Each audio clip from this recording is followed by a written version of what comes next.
चलो भैया ठीक है। ओके। आवाज नहीं आ रही थी, अभी आ रही होगी। आई वाज सेइंग कि यार आप पर एक इशू आ गया था, राइट? उसकी वजह से आपको डायरेक्ट लिंक भेज दी गई थी। चलो जय हिंद। पूजा मैम से पढ़ना है इकोनॉमिक्स? अच्छा, पूजा मैम पहले खुद पढ़ लें इकोनॉमिक्स, तुमसे तो पढ़ ही लेंगे। एक सेकेंड।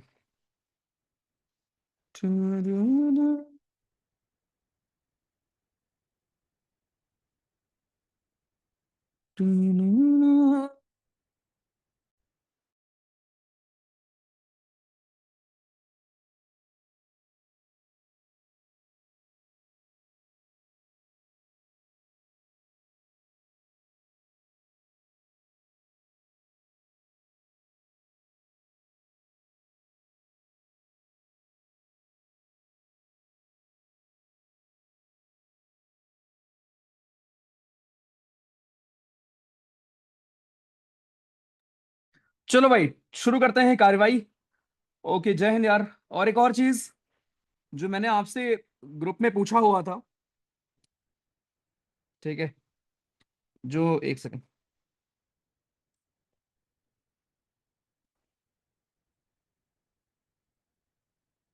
हाँ जी। जो मैंने आपसे दोस्तों ग्रुप में पूछा हुआ था कि यार हम ऐसे रिवीजन करें क्या, तो ऑब्वियस ऑफ एक मिनट। ओके हाँ, अप्रोक्सीमेटली 50% लोगों ने जवाब दिया कि हाँ भैया ऐसे ही रिवाइज करना चाहिए। तो डन, एक काम करेंगे दोस्तों। आज तारीख कितनी है? मैं आपको कुछ एक दो चार 3-4 दिन का शेड्यूल बता देता हूँ दोस्तों, वो आप एक बार देख लो। आज हम पढ़ेंगे मॉनेटरी पॉलिसी, खत्म करेंगे पूरा हम। कौन कौन से टाइप ऑफ पॉलिसी होते हैं, बहुत ध्यान सुनना, ठीक है? ये पढ़ने के बाद कल जो होगी हमारी, कल पहली बात तो सुबह 11:30 बजे आपके 100 PYQ से पूरी हम लोग पॉलिटी खत्म करेंगे। ये यूट्यूब पे होगा पॉलिटी, हम यहाँ बैच में अलग से पढ़ेंगे, लेकिन स्टिल खाली अगर आप इतना ही रिवाइज कर लोगे तो आपके 5-6 क्वेश्चन आराम से हो जाएंगे 10-12 में से, ठीक है? तो इसमें भी आ जाना, बाकी फिर यहाँ पे टॉपिक वाइज तो हम पढ़ेंगे पढ़ेंगे, ठीक? तो कल ये होगा 11:30 बजे सुबह। उसके बाद कल शाम को अपनी क्लास है, जो है वो है, ठीक है? राइट, कल शाम को अपनी क्लास होगी। उसके बाद फिर रात में एफकेट की यूट्यूब पर फाइनल क्लास है, स्टैटिक जीके वाली। राइट, तो कल तारीख है 19। उसके बाद 20 तारीख को, 20 अगस्त को दोस्तों, 20 अगस्त को हम लोग 3-4 घंटे साथ में बैठकर रिवाइज करेंगे फिजिकल ज्योग्राफी। ठीक है, कैसे रिवाइज करेंगे? मैंने कुछ स्क्रीनशॉट्स लिए हैं, या आपके जो पीवाईक्यूज हैं, ठीक है, उनसे 3-4 घंटे लगेंगे पूरी फिजिकल ज्योग्राफी को अपने को रिवाइज करने में। ठीक है, पूरी फिजिकल ज्योग्राफी हम लोग रिवाइज कर लेंगे। उसके बाद सुनो, उसके बाद 21 अगस्त को आपको मैं मॉर्निंग में 100 MCQ भेजूंगा फिजिकल ज्योग्राफी के, बनाकर तब तक, ठीक है? तो 21 अगस्त को आप मॉर्निंग में एक स्लॉट में बता दूंगा, उस 2 घंटे के स्लॉट में, यार 1 घंटे के स्लॉट में, 1.5 घंटे के स्लॉट में आप ये 100 MCQs करेंगे खुद से। उसके बाद 21 को ही दोपहर में ये 100 MCQs भी मैं एक्सप्लेन करूंगा, हर एक क्वेश्चन। ठीक है जी। तो इस 20 और 21 तारीख को आपकी फिजिकल ज्योग्राफी अच्छे से हो जाएगी रिवाइज। पहले मैं 20 को मैं पढ़ाऊंगा विथ पीवाईक्यूज पुराने, वहां से रिलेट कर करके। देन 21 तारीख को आपसे सवाल किए जाएंगे कुछ, जहां पे आप टेस्ट करोगे अपना रिकॉलिंग पावर या अपना रिवीजन करोगे, एंड देन फिर उस टेस्ट को भी मैं एक्सप्लेन कर दूंगा। ठीक, तो इससे आपका पीवाईक्यू भी कवर, पूरा सब्जेक्ट भी रिवाइज्ड, एंड ऑल्सो टेस्ट भी आपका हो गया, उस टेस्ट का भी डिस्कशन हो गया, all in a span of 2 days, sorry span of 2 days. ठीक, फिर जब एफकैट हमारा हो जाएगा, उसके बाद सेम चीज हम करेंगे बायो में, सेम चीज हम करेंगे केमिस्ट्री में, राइट, सेम चीज हम करेंगे करंट अफेयर में। ठीक, बाकी सब्जेक्ट में भी हम ये सेम चीज अप्लाई करने वाले। ओके, पहली चीज तो आपकी ये हो गई। दूसरी चीज, अभी जब एफकैट खत्म हो जाएगा तो 25 तारीख से हमारे पास रात का स्लॉट बहुत भरपूर तरीके से अवेलेबल रहेगा। तो जो अपनी क्लास हम 6 बजे से करते हैं, अगर उसको हम इवन 9, 9:30 तक भी कंटिन्यू रखना चाहें आराम से पढ़ते हुए, तो वो भी हम कर पाएंगे 25 तारीख से। लास्ट 20 दिन अगर हम अपनी क्लास को एक्सटेंड भी करना चाहेंगे तो बहुत आराम से कर सकता। ठीक, और आपकी पॉलिटी 3 या 4 दिन की बची हुई है हार्डली, ठीक, सॉरी, इकोनॉमिक्स 3 दिन मान लो, 3 दिन मतलब 6 क्लास, ठीक है, आपकी AFCAT से पहले खत्म हो जाएगी, ठीक। देन आप पॉलिटी बस कहानी के फॉर्म में पढ़ रहे होंगे। पॉलिटी में भी आपने बॉडीज तो पढ़ी ली हैं, बाकी मेन हमें यूनियन और स्टेट वाली चीज और जो आपकी बेसिक चीज होती है पॉलिटी की, वो हमें पढ़ना है, ठीक है। तो रिवीजन हम अभी से स्टार्ट कर देंगे, आप डे 1 से गूगल फॉर्म के फॉर्म में कर ही रहे हो, लेकिन अभी एक बार मैं भी आपको आखिरी में ऐसे रिवाइज करा के भेजूंगा हर एक सब्जेक्ट में। तो ऐसे 2-2 दिन आप मेरे साथ गुजारोगे और फिर एक सब्जेक्ट क्लियर हम कर देंगे। आपको बस उसके बाद एग्जाम के 2 दिन पहले पढ़कर जाना पड़ेगा और कुछ नहीं करना पड़ेगा। तो ये प्लान है, 20 और 21 को हम करेंगे फिजिकल ज्योग्राफी रिवाइज। सही है सर? मस्त। प्रोमैक्स।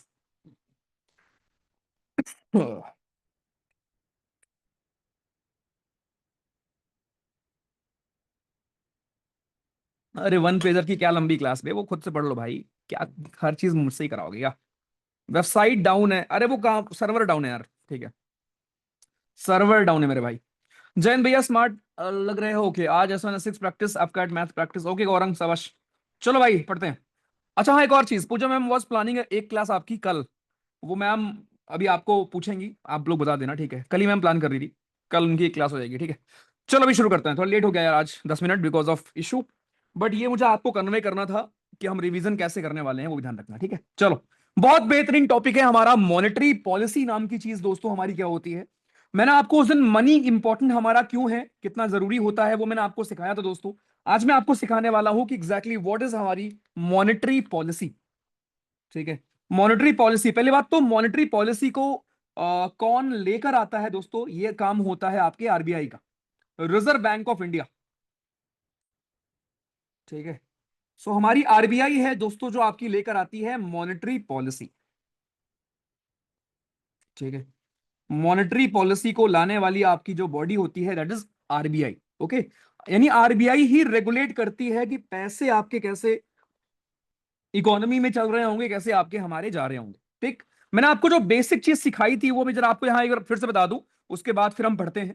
बेसिक आपका ये था कि प्लीज ध्यान रखना, पूरा खेल पैसे का है भाइयों, मतलब the whole scenario is about money, हर एक चीज मनी से आपकी गवर्न होने वाली, ओके। तो इसी मनी के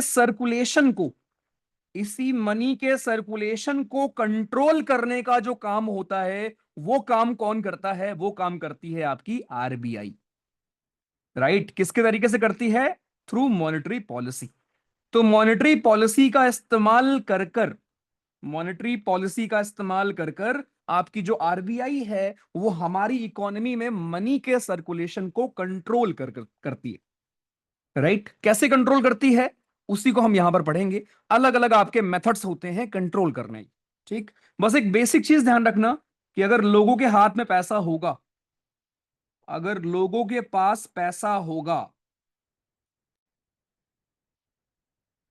ठीक, लोगों के पास अगर पैसा होगा तो ध्यान रखना आपकी महंगाई बढ़ेगी। अगर लोगों के पास पैसा होगा तो वो खर्च करेंगे, है ना। आपको लगेगा भैया सबके पास, अच्छा कभी आपके मन में ख्याल आया होगा कि भैया सरकार क्यों नहीं प्रिंट करके सबको 10-10 लाख रुपए बांट दे, है ना, या क्यों नहीं सबको 1-1 करोड़ रुपए बांट दिया जाए। कभी मन में ख्याल आया होगा ना कि सरकार अनलिमिटेड मनी प्रिंट क्यों नहीं करती। उसका रीजन पता है क्या है?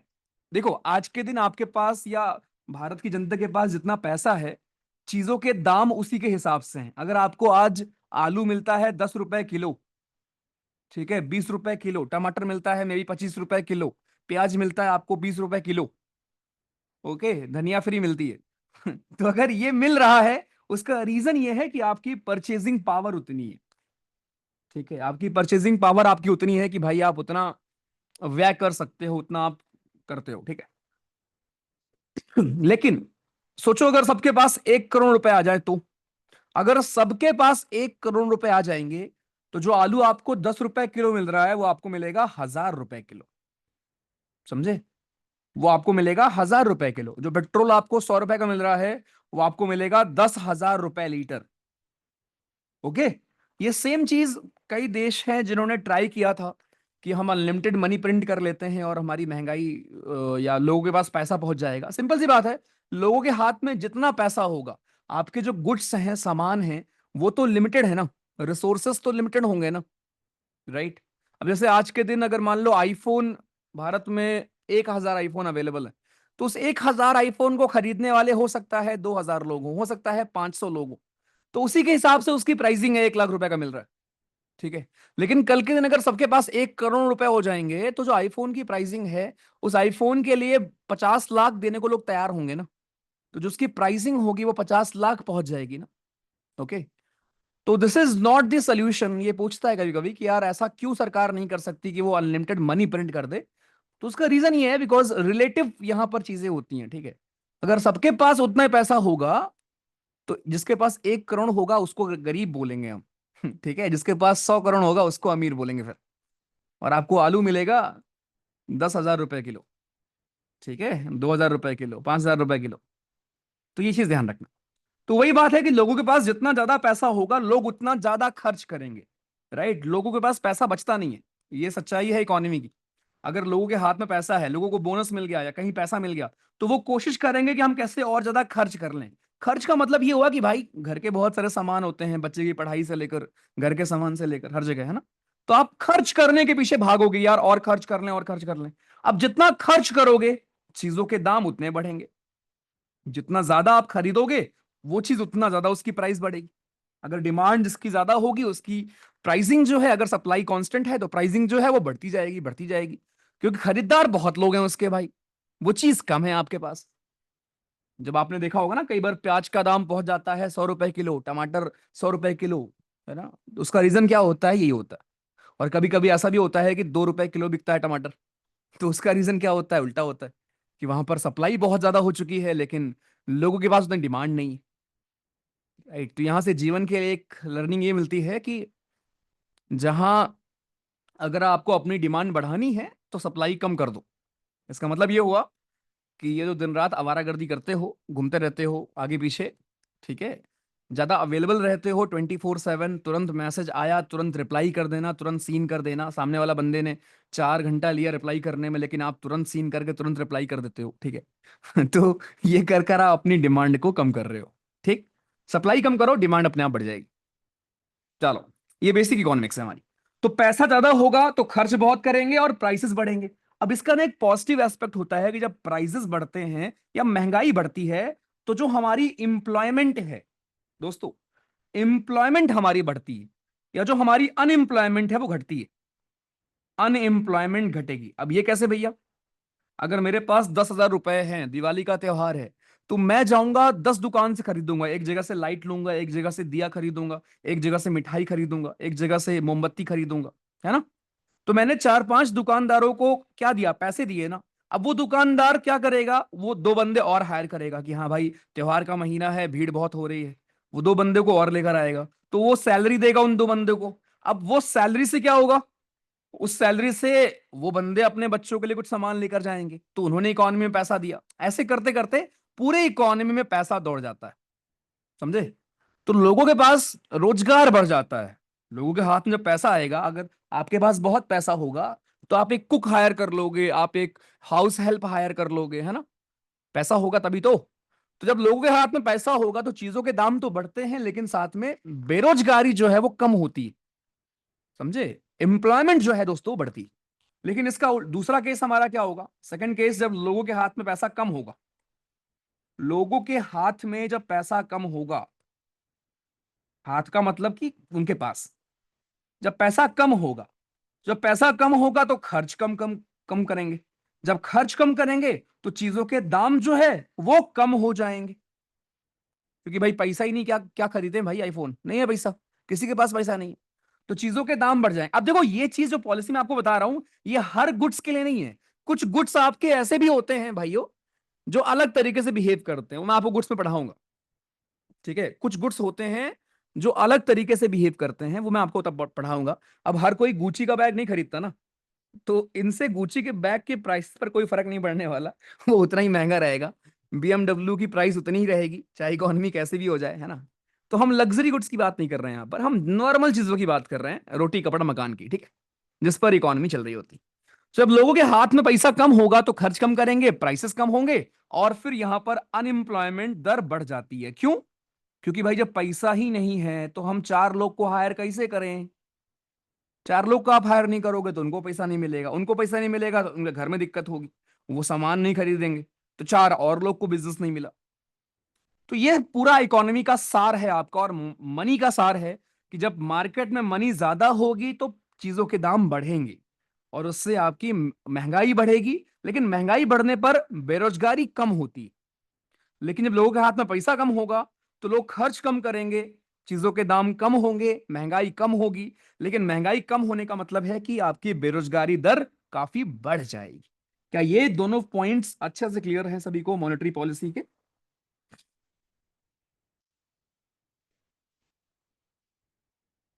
लव यू क्या लिख रहे हो भाई, क्या हो गया? इन्फ्लेशन उसी को बोलते हैं अंशुल, महंगाई को। मुद्रास्फीति बोलते हैं उसको, एग्जैक्ट हिंदी अगर मैं आपको बताऊं, मुद्रास्फीति। मजा आ गया। ठीक है। ऋण जैसा क्लियर ये क्या है बे? तब से अब सही हुआ, अच्छा। ठीक है जी, आ जाओ। तो भाई ये आपको बेसिक समझ में आ गया। अब देखो, इसी को कंट्रोल करने के लिए आरबीआई आती है सामने कि भाई इस काम को करेगा। समझे? आरबीआई आपकी आती है और आरबीआई अलग अलग पॉलिसीज लेकर आती है जिसके तहत इस चीज को कंट्रोल किया जाता है। ठीक है। तो आरबीआई लेकर आएगी आपकी मॉनेटरी पॉलिसी। पहले ध्यान रखना कि मॉनेटरी पॉलिसी में एक कमिटी होती है आपकी, उसका नाम है monetary policy committee. We have a monetary policy committee. ठीक है जवानों। इसमें क्या होता है? इसमें दोस्तों आपके छह लोग होते हैं। तीन मेंबर आपके होते हैं आरबीआई के साइड से, तीन मेंबर होंगे from the side of RBI. ठीक। और तीन मेंबर आपके होते हैं सरकार की तरफ से। टोटल छह लोग होते हैं इस कमिटी में, जो डिसाइड करते हैं बाकी आपके रेट वगैरह क्या रखना है। ठीक है जी, ध्यान रखना। तो ये है आपके मॉनेटरी पॉलिसी का हमारा पूरा फंडा। ठीक, चलो। अब मैं आपको यहां पर मेथड्स बताऊंगा कि आरबीआई ये काम करती तो है, लेकिन आरबीआई इस काम को अंजाम कैसे देती है, कैसे इस काम को आरबीआई करेगी, उस चीज को दोस्तों हम यहां पर देखने वाले हैं। तो मेरे भाई, आरबीआई लेकर आती है दो पॉलिसी आपकी। ठीक है। आरबीआई लेकर आएगी आपकी दो पॉलिसी। एक होती है कॉन्ट्रैक्टिंग मॉनेटरी पॉलिसी। कॉन्ट्रैक्ट करना मतलब मनी को, कॉन्ट्रैक्टिंग मॉनेटरी पॉलिसी।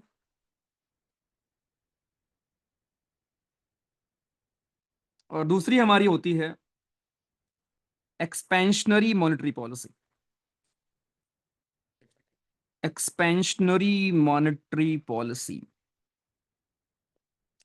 पॉलिसी ठीक है। ये दो हमारे दोस्तों होते हैं, कॉन्ट्रैक्टिंग और एक्सपेंशनरी, दो हमारे टाइप के होते हैं दोस्तों मॉनेटरी पॉलिसी। दोनों में डिफरेंस क्या है, नाम से आप समझ गए होंगे। एक्सपेंशन करने का मतलब क्या है? एक्सपेंशन करने का मतलब इसके तहत आरबीआई कोशिश करती है कि इकोनॉमी में पैसा कैसे हम और इंजेक्ट करें, है ना। इसके तहत आरबीआई क्या करती है? इंजेक्ट करती है, इंजेक्ट्स मनी। ठीक। और इसके तहत एक्सपेंशनरी में आपका हमारा क्या होगा? अरे उल्टा लिख दिया क्या मैंने? ठीक है। कॉन्ट्रैक्ट करने का मतलब दोस्तों यहां पर आपको क्या होता है? कॉन्ट्रैक्ट करने का मतलब यहां पर मनी सप्लाई को डिक्रीज करती है आरबीआई। आरबीआई क्या करती है? डिक्रीज करती है मनी सप्लाई को। ठीक। और एक्सपेंशनरी नाम से आप समझ गए होंगे, यहां पर आरबीआई क्या करती है? पैसे को और इंजेक्ट करती है इकोनॉमी में, मतलब और भेजती है पैसे को, और यहां पर इंजेक्ट किया जाता है और इंक्रीज किया जाता है सप्लाई को। ठीक। तो ये दो प्रकार की दोस्तों आपकी पॉलिसी है आरबीआई जो लेकर आती है। अब ध्यान से सुनो, कैसे कैसे ये चीज हो सकती है ये समझो ध्यान से। जब आरबीआई को दिखेगा भाई, आरबीआई को दिखा कि भाई महंगाई आसमान छू रही है, इन्फ्लेशन वेरी हाई। ठीक। जब आरबीआई को दिखेगा कि यार भाई जनता त्राही त्राही कर रही है, महंगाई बहुत बढ़ गई है, तो उस टाइम पर आरबीआई ये कोशिश करेगी कि कैसे मैं जनता के हाथ से पैसा लेकर बैंकों में रखवाऊं, जिससे जनता खर्च ना कर पाए। जब खर्च नहीं करेगी तो महंगाई कम हो जाएगी। ठीक। अब सोचो, आप अगर आरबीआई हो तो आपके क्या क्या होंगे, मतलब मेथड्स क्या हो सकते हैं कि आप कैसे ये रोको कि जनता खर्च कम करे। तो जनता को अगर रोकना है कि खर्च कम करे, तो हमें ये रोकना पड़ेगा कि जनता के हाथ में पैसा ना हो, जनता पैसे को अपने बैंक में जमा कर दे। तो इसके लिए सरकार क्या लेकर आती है, सरकार आपको भाइयों अट्रैक्ट करेगी कि अरे भाई एक काम करो यार, एक काम करो, ठीक है, तुम लोग एक काम करो, पैसा ना एक काम करो बैंक में रख दो। ठीक। तो यहां पर कोशिश ये होगी कि पैसा आप बैंक में रखवाया जाएगा। जैसे एफडी होता है ना, तो सरकार या आरबीआई, सॉरी सरकार बोल रहा हूं, आरबीआई क्या करेगी, एफडी का जो इंटरेस्ट होता है उसको बढ़ा देगी। ठीक है। सेविंग बैंक में पैसा रखने पे जो इंटरेस्ट मिलता है उसको बढ़ा देगी। कितना सिंपल है। लोन को जो है वो महंगा कर देगी। जब लोन का इंटरेस्ट महंगा कर दिया जाएगा, लोन का इंटरेस्ट महंगा कर दिया जाएगा, क्यों? जिससे लोग लोन ना दे पाए, लोग लोन ना ले पाए। जब आप इन चीजों को करोगे तो जनता क्या करेगी, भाई एक काम करते हैं बैंक में पैसा रख देते हैं, बैंक ने इंटरेस्ट बढ़ा दिया है ना, बैंक एफडी कर देते हैं, भाई बैंक में जमा कर देते हैं, एफडी पे यार बहुत अच्छा ब्याज दे रही बैंक। समझे? तो जनता यहां पर अट्रैक्ट होती है और अपना पैसा बैंक में रखने लगती है। जब जनता बैंक में पैसा रखेगी तो भैया क्या होगा, सिंपल, आपका हमारा महंगाई कम हो जाएगी। ठीक। अब इसका सेकंड साइड क्या है? सेकंड साइड दोस्तों आपका है एक्सपेंशनरी मॉनेटरी पॉलिसी। इसमें आरबीआई मनी इंजेक्ट करती है। कब? When economy is slow. जब इकोनॉमी स्लो होती है बहुत ज्यादा, मतलब कि यार कुछ नहीं हो, जैसे कोविड के टाइम पे हुआ था, कोविड के बाद हुआ था ये, जब आपका एकदम रिसेशन चल रहा होता है। अब ये पढ़ाऊंगा मैं आपको क्या होता है inflation, recession, deflation, stagflation, shrinkflation, हर एक चीज पढ़ाऊंगा मैं आपको, ठीक है। तो जब हमारी इकोनॉमी दोस्तों स्लो होती है उस टाइम पर आरबीआई क्या करती है कि यार कैसे मैं जनता को और पैसा दे दूं। जब जनता को मैं और पैसा दूंगा, जनता के हाथ में पैसा जाएगा, जनता खर्च करेगी, तो भाई खुशहाली आएगी लोगों के घर में, मार्केट गुलजार हो जाएंगे, है ना, लोग सामान खरीदना शुरू कर देंगे। तो इसके लिए आरबीआई क्या करती है, आरबीआई ये करेगी कि एफडी का इंटरेस्ट रेट कम कर देगी। जब एफडी का इंटरेस्ट रेट कम हो जाएगा तो लोग अपना पैसा निकालने लगेंगे, अरे यार कोई फायदा नहीं रखने का यार, सेविंग बैंक का इंटरेस्ट कम कर दिया जाएगा। राइट। तो जनता को लगेगा भाई यार क्या फायदा बैंक में पैसा रखने का यार, बैंक में रखने का कोई फायदा है नहीं, फायदा है भाई, क्योंकि इंटरेस्ट बहुत कम मिलता है यार, एक काम करो बाहर निकालो पैसा अपना। ठीक। और एक तीसरा कि जनता, सरकार क्या करेगी, सॉरी बैंक क्या करेगी आपकी, आरबीआई लोन को सस्ता कर देगी। ठीक। लोन सस्ता करने का मतलब लोन पर जो इंटरेस्ट आपको देना पड़ेगा उसको कम कर देगी, इंटरेस्ट ऑन लोन को डिक्रीज कर दिया जाएगा। ठीक है। जिससे लोग अट्रैक्ट होंगे कि भैया और लोन दे दो हमको, और लोन दे दो। जब और लोन लेंगे तो उससे क्या होगा, लोगों के हाथ में पैसा आएगा, पैसा आएगा तो खर्च करेंगे, खर्च करेंगे तो जो इकोनॉमी एकदम स्लो हो रखी है, लोगों के पास नौकरियां नहीं है, लोग फिर उनको पैसा मिलने लगेगा, एम्प्लॉयमेंट आपकी होगी यहां पर। तो आरबीआई का ना बड़ा चैलेंज होता है इन दोनों के बीच में ना बैलेंस बनाकर रखना, है ना, कि यार इतना ही मत करो पैसा कि यार खूब महंगाई बढ़ जाए, और इतना भी कंट्रोल मत कर दो पैसे को कि यार लोगों के पास नौकरियां ही ना रहे, इकोनॉमी में पैसे खत्म हो जाए तो यार फिर लोग, है ना, दूध खरीदना बंद कर देंगे फिर दूध वाला पैसा कहां से कमाएगा। राइट। तो ये दो प्रकार की पॉलिसी आरबीआई लेकर आती है। एक होता है कॉन्ट्रैक्ट करना पैसे को, ये तब होगा जब पैसा खूब होता है हमारी इकोनॉमी में, यानी महंगाई खूब होती है हमारी। कैसे रोकेगी इसको आरबीआई? आपके हमारे एफडी को, सेविंग को, मतलब माइंड में ये रखना कि अगर आप आरबीआई हो तो आपका एम ये होगा यहां पर कि मैं जनता का पैसा बैंक में कैसे पहुंचाऊं। उसके लिए बैंक ऑफर करेगी अच्छा इंटरेस्ट, कि भाई हमारे पास रखो पैसा, हम तुमको इंटरेस्ट देंगे, हमारे पास रखो पैसा। लोन को महंगा कर दिया जाएगा यहां पर। लेकिन जब इसका उल्टा होगा कि आरबीआई को इकोनॉमी में मनी को इंजेक्ट करना होगा, तो इस सिचुएशन में क्या होगा भाई, इस सिचुएशन में आपका एकदम अपोजिट, यहां पर एफडी और सेविंग, सरकार बोलेगी यार भाई मत करो सेविंग वेविंग, हम नहीं दे पाएंगे आपको, खाली 5% देंगे इंटरेस्ट, नहीं दे पाएंगे। तो यहां पर इसको डिस्करेज करेगी सरकार आपकी, आरबीआई हमारी, कि यार आप अपने पास रखो पैसा। तो ये दो प्रकार के दोस्तों हमारे होते हैं पॉलिसी। ठीक। अब बताइए क्लियर हो गया दोनों चीज दोस्तों ये?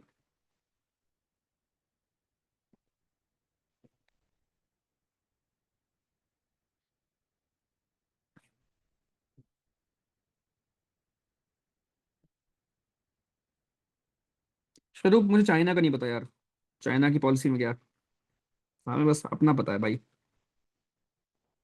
ठीक है। आवाज ठीक से नहीं आ रही, क्या बात कर रहे हो?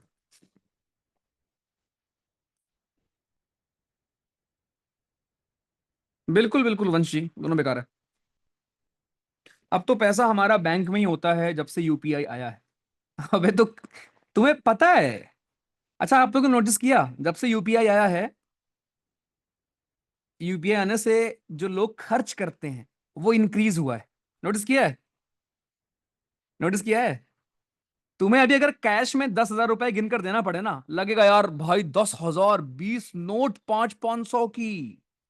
और जब आप यूपीआई करते हो ना, फील होता है कुछ? फील ही नहीं होगा आपको। 10,000 चले गए, 20,000 चला गया, एक नंबर आपको दिखता है, बस नंबर कम हो गया, कोई बात नहीं कोई बात नहीं। ये फीलिंग आती है। जब कैश में आप पेमेंट करते हो ना, तब आपको रियल फील आता है कि हाँ यार, कैश पेमेंट करना पड़ेगा भाई, 5 नोट चाहिए। हाँ, बिल्कुल। ऐसे में तो तुम अपने रैपिडो वाले को है ना, भैया 47 रुपए हुआ, लो भैया 50 रुपए ले लो, कोई दिक्कत नहीं। गूगल पे का जब पेमेंट के टाइम आवाज आता है, सुन के अच्छा नहीं लगता। अच्छा, तो पेटीएम किया करो। Banks can't manipulate me, okay. पाक वाली आरबीआई क्या करती है, पता नहीं भाई क्या करती है। तभी मोदी जी ने कोविड के बाद 2 लाख करोड़ दिए थे। भैया आपको सैलरी कितनी मिलती है? मुझे सैलरी नहीं देते यार ये लोग।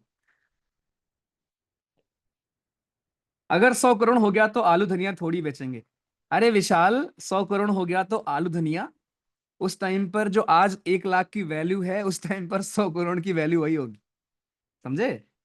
अगर सबके पास 1 1 करोड़ रुपए हो जाएगा ना, अगर भारत का पर कैपिटा इनकम 1 करोड़ रुपए हो जाता है, तो जो 100 करोड़ वाला होगा उसकी वही वैल्यू होगी जो आज शायद जिसके पास 5 लाख रुपए है या 10 लाख रुपए है मैक्सिमम, जो उसकी वैल्यू है वही वैल्यू तब होगी। समझे? इसीलिए ऐसा नहीं होता कि हाँ आप सबको पैसा दे दो। चलो, तो ये 2 प्रकार की पॉलिसी आरबीआई आपकी लेकर आती है। रिस्पेक्ट फॉर आरबीआई, है ना? ओके, तो आरबीआई की दोस्तों आपके हमारे ये सारे आपके हमारे हो गए। अब एग्जाम में पूछता है कि यार जरा बताओ ऑब्जेक्टिव क्या है हमारे मॉनेटरी पॉलिसी का। राइट, ये देख लो। पहला है मेंटेन करना प्राइस स्टेबिलिटी को, ऑब्वियसली। क्योंकि भाई आप ये इंश्योर करोगे कि भाई चावल जितने रुपए किलो मिल रहा है उतने रुपए ही किलो मिले, है ना? रेट ज्यादा ना बढ़े, तो सरकार को या सॉरी आरबीआई को इंश्योर करना पड़ता है भाई कि प्राइस स्टेबिलिटी आपकी हो, इकोनॉमिक ग्रोथ अच्छे से होते रहे, एम्प्लॉयमेंट हो गया, एक्सचेंज रेट मैनेजमेंट हो, है ना? डॉलर से रुपए, रुपए से डॉलर, वो तो अलग, चलो उसमें और भी फैक्टर्स आपके होते हैं। तो ये सारे आपके दोस्तों हमारे, ये आपके फैक्टर्स हैं। इकोनॉमिक ग्रोथ, प्राइस स्टेबिलिटी, है ना? कंट्रोल करना इन्फ्लेशन, इसका मतलब ये हो गया इन्फ्लेशन को कंट्रोल करना, इन्फ्लेशन को कंट्रोल करना, राइट? ये सारे आपके हमारे ऑब्जेक्टिव्स होते हैं दोस्तों इसके। अब टूल्स क्या क्या होते हैं उस पर आते हैं। बहुत ध्यान से आज बस तुम कहानी सुनो, तुम्हें हर एक चीज क्लियर कर दूंगा मैं। मेरे भाइयों, टूल्स कौन कौन से होते हैं? टूल्स का मतलब क्या हुआ? टूल्स का मतलब तरीका, कि भैया होता कैसे है, जो आपने भी सिखाया कंट्रोल आरबीआई करती है, लेकिन एग्जैक्टली करती कैसे है? राइट, आपने बताया कि इंटरेस्ट रेट बढ़ाना, कम करना, वो समझ में आ गया, लेकिन और आपके हमारे तरीके क्या होते हैं इसको कंट्रोल करने के? तो दोस्तों 2 तरीके होते हैं। एक आपका होता है क्वालिटेटिव मेथड, क्वालिटेटिव मेथड, ध्यान सुनना, यहां से क्वेश्चन भर भर के आएगा। और दूसरा हमारा होता है क्वांटिटेटिव मेथड, क्वांटिटेटिव मेथड। ठीक। जो आपका क्वालिटेटिव मेथड है, इसमें एक्चुअल में आरबीआई कंट्रोल कर रही होती है। यहां पर आरबीआई कंट्रोल्स, मैं लिख दे रहा हूं बिकॉज आपको फिर अच्छा लगेगा। आरबीआई कंट्रोल्स, अरे कौन सा पेन यूज करूं यार? RBI controls where money flows, money आपके दोस्तों किधर जा रहा है, किस इंडस्ट्री में जा रहा है, राइट? इसको कंट्रोल करती है आरबीआई क्वालिटेटिव मेथड के थ्रू। क्वांटिटेटिव मेथड में आरबीआई क्या करती है? यहां पर आरबीआई कंट्रोल करती है, यहां पर RBI controls total money supply, कि कितना पैसा मार्केट में जाएगा, कितना रुकेगा। तो यहां पर सप्लाई को रेगुलेट किया जाता है दोस्तों, मतलब ऐसे ध्यान रखना कि सप्लाई को रेगुलेट करेंगे हम लोग क्वांटिटेटिव मेथड में, एंड क्वालिटेटिव में हम लोग ये कंट्रोल करते हैं कि मनी किधर जाएगा, कहां नहीं जाएगा, मतलब कि किस इंडस्ट्री में जाएगा, किस में नहीं जाएगा। ठीक है जी, ये ध्यान रखना। अब अगर मैं पहले आपको बताऊं क्वालिटेटिव मेथड, तो क्वालिटेटिव मेथड इज बेसिकली आपका जो हमारा है, right, it will control direction of credit, कि किस तरफ, है ना। मतलब अगर मैं आपको इसका एग्जांपल दूं, जैसे मान लो आपने एक पेड़ लगाया, अब उस पेड़ को आप पानी दे रहे हो, तो क्वालिटेटिव ये हो गया कि कौन से प्लांट को आप पानी दोगे, और क्वांटिटेटिव ये हो गया कि कितना पानी दोगे। 1 मग दोगे, 2 मग दोगे, 3 मग दोगे। अब आपको समझ में आ गया होगा बढ़िया से, है ना, कि भाई अगर मेरे पास एक पेड़ मैंने लगाया है, 2-3 पेड़ मान लो लगाए हैं, एक ये पेड़ है, एक ये गमला है, 2-3 गमले मेरे पास रखे हुए, ठीक है। तो क्वालिटेटिव मेथड ये कहता है कि यार कौन से वाले गमले को पानी देना है, इसको देना है, इसको देना है, इसको देना है। एंड क्वांटिटेटिव इज कि कितना देना है। अब इसको अगर मैं मनी के फॉर्म में बात करूं, तो कौन से इंडस्ट्री को कितना लोन देना है, कितना पैसा देना है, ये आता है क्वालिटेटिव मेथड में। कितना देना है ये आता है क्वांटिटेटिव मेथड। ठीक, चलो। अब इसके हमारे कुछ एग्जांपल जो भी मैं आपको एक एक करके बताऊंगा। तो दोस्तों हमारा क्वालिटेटिव मेथड में आता है पहला क्रेडिट राशनिंग। पूछता एग्जाम में एक, क्रेडिट राशनिंग हमारा किस में फॉल करेगा। ठीक, एक तो आपका ये हो गया। दूसरा दोस्तों आपका होता है मार्जिन रिक्वायरमेंट। मार्जिन रिक्वायरमेंट, ठीक। और तीसरा हमारा एक होता है मोरल सुएशन।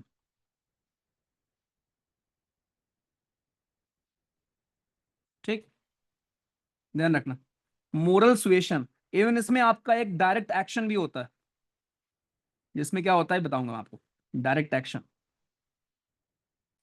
ठीक है, इसमें एक आपका सेलेक्टिव क्रेडिट कंट्रोल भी होता है, चौथा, यहां लिख रहा हूं, सेलेक्टिव क्रेडिट कंट्रोल। तो अभी आपको पढ़कर लग रहा होगा भैया क्या डिफिकल्ट टॉपिक है, अभी रुको तो, इतना आसान लगेगा। तो ये सारे दोस्तों आपके मेथड होते हैं क्वालिटेटिव। अब क्वांटिटेटिव में क्या आएगा भाई, क्वांटिटेटिव में हमारा क्या आने वाला है। तो क्वांटिटेटिव में आपके बाकी जितने मेथड होते हैं, कौन से वाले भैया, open market operation, open market operations. दूसरा बैंक रेट, रेपो रेट, सुना होगा आपने सब तो, repo rate, reverse repo rate, reverse repo rate. ठीक है, इसके अलावा सीएलआर, एसएलआर क्या होता है, एलएफ क्या होता है, एसडीएफ क्या होता है, एमएसएफ क्या होता है, सब अभी मैं आपको पढ़ाऊंगा क्वांटिटेटिव में आपके। ठीक है जी, चलो।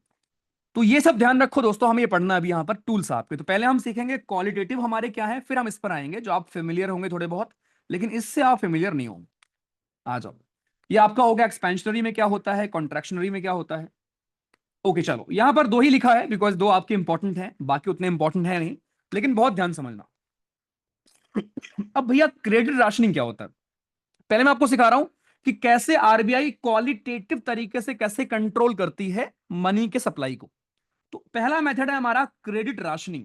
भाई क्रेडिट राशनिंग में क्या होता है कि आरबीआई बैंकों को बोलती है लिमिट करने के लिए लोन। जैसे मान लो, भाई सुनो ध्यान से, मान लो एक बैंक है, ठीक है। अब वो बैंक अगर लोन दे रही है मान लो खेती को, तो भाई बैंक के पास कुछ एक्स अमाउंट होगा। अगर वो पूरा एक्स अमाउंट ही खेती को लोन दे देगी, तो कल के दिन अगर इंडस्ट्री वाला आएगा लोन मांगने, तो उसको क्या देगी, है ना, उसको तो लोन दे नहीं पाएगी। तो बैंक क्या करती है ना, बैंक यहां लिमिट कर देती है। बैंक आरबीआई सॉरी आरबीआई क्या करती है, आरबीआई लिमिट कर देती है, बैंकों को बोलती है आरबीआई की यार आरबीआई बैंक भाई एक काम करो, तुम ना यार एक लिमिट रखो कि एग्रीकल्चर को इतना लोन मैं दूंगा, इंडस्ट्री वाले को मैं इतना लोन दूंगा, उस लिमिट को क्रॉस मत करो। तो यहां पर आरबीआई क्या करती है, एक फिक्स कर देती है स्पेसिफाइड कोटा, कि भैया किस सेक्टर को कितना आपको लोन देना चाहिए, खत्म। कितना आसान है। मैंने आपको वही सिखाया ना कि कौन से वाले पौधे को पानी देना है, ये डिसाइड होता है क्वालिटेटिव में। कौन से सेक्टर को लोन कितना देना है, ये डिसाइड होगा क्रेडिट राशनिंग में। That's it. ओके, दूसरा होता है मार्जिन रिक्वायरमेंट। तो भाई मार्जिन रिक्वायरमेंट का मतलब होता है, it refers to difference between the market value of a security and the total amount of loan given by bank against that security. कुछ समझ नहीं आया होगा ना, बोलो हाँ भैया। ओके। हिंदी में आपने एक वर्ड सुना है, कोई चीज गिरवी रखना, है ना?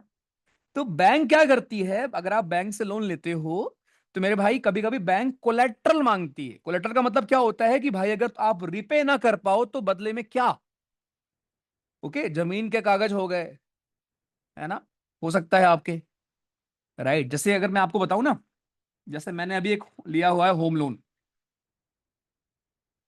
मैंने एक होम लोन लिया है, मैंने एक जमीन खरीदी थी 2023 में, और ये जमीन ली थी मैंने उस टाइम के, मतलब जब एसपी गवर्नमेंट थी यूपी में, उस टाइम पर एक कैबिनेट मिनिस्टर थे, ठीक है, उनसे मैंने जमीन खरीदी थी 2023 में, ठीक है। तो जब मैंने उनसे जमीन खरीदी, तो जमीन के जो कागज हैं, ओके, जब मैंने बैंक से लोन लिया कि भाई, एक बैंक, भाई एक काम करो, मुझे इतना का लोन चाहिए, ओके, तो बैंक मुझे लोन सीधे दे दे, क्योंकि बड़ा अमाउंट होता है, राइट। तो बैंक ऐसे लोन नहीं देगी ना यार, क्या भरोसा भाई कल के दिन तुम भाग जाओ, पे ना करो, है ना। तो मैंने क्या किया है, बैंक ने मुझसे मेरे जमीन के कागज मांगे, तो मेरे जमीन के कागज बैंक के पास रखे हुए हैं उनके लॉकर में, इसको बोलते हैं कोलैटरल, समझे? इसको बोलेंगे दोस्तों कोलैटरल। तो कोलैटरल का मतलब क्या हुआ कि भाई अगर कल के दिन आप पे ना कर पाओ, तो हम तुम्हारी जमीन, कम से कम हमारे पास कागज है, जमीन हमारी हो जाएगी, समझे?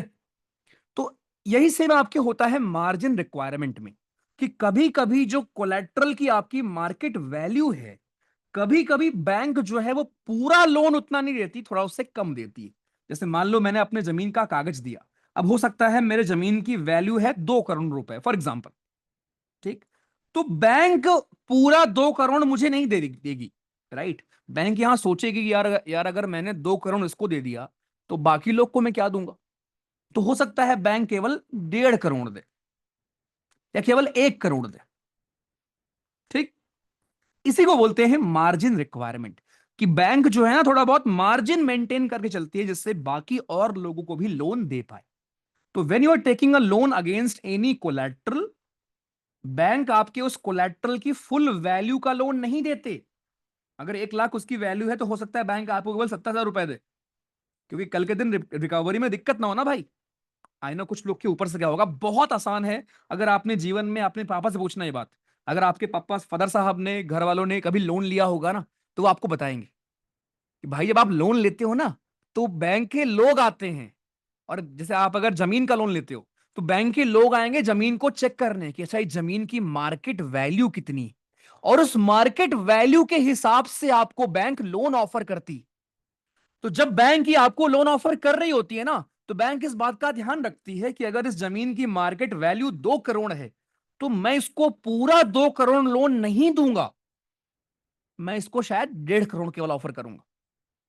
इस मार्जिन को बनाकर रखती है बैंक, राइट, कि भाई जितनी मार्केट वैल्यू है इसके कोलेट्रल की, मैं पूरा नहीं देने वाला, इसको थोड़ा कम दूंगा, ठीक। जिससे बाकी इंडस्ट्रीज को या बाकी फील्ड्स को भी मैं लोन दे पाऊं, और कल के दिन अगर मान लो रिकवरी ना हो पाए, तो उसमें भी दिक्कत कम हो हमें।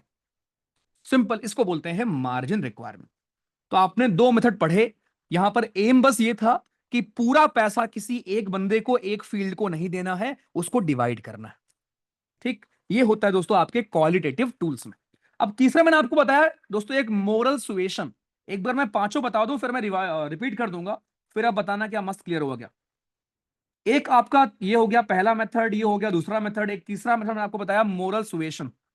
तो भाई मोरल सुएशन का मतलब सिर्फ ये होता है कि इसमें कभी कभी क्या होता है, आरबीआई जो है, आरबीआई यहां पर रिक्वेस्ट करती है बैंक को, अंडर दिस आरबीआई रिक्वेस्ट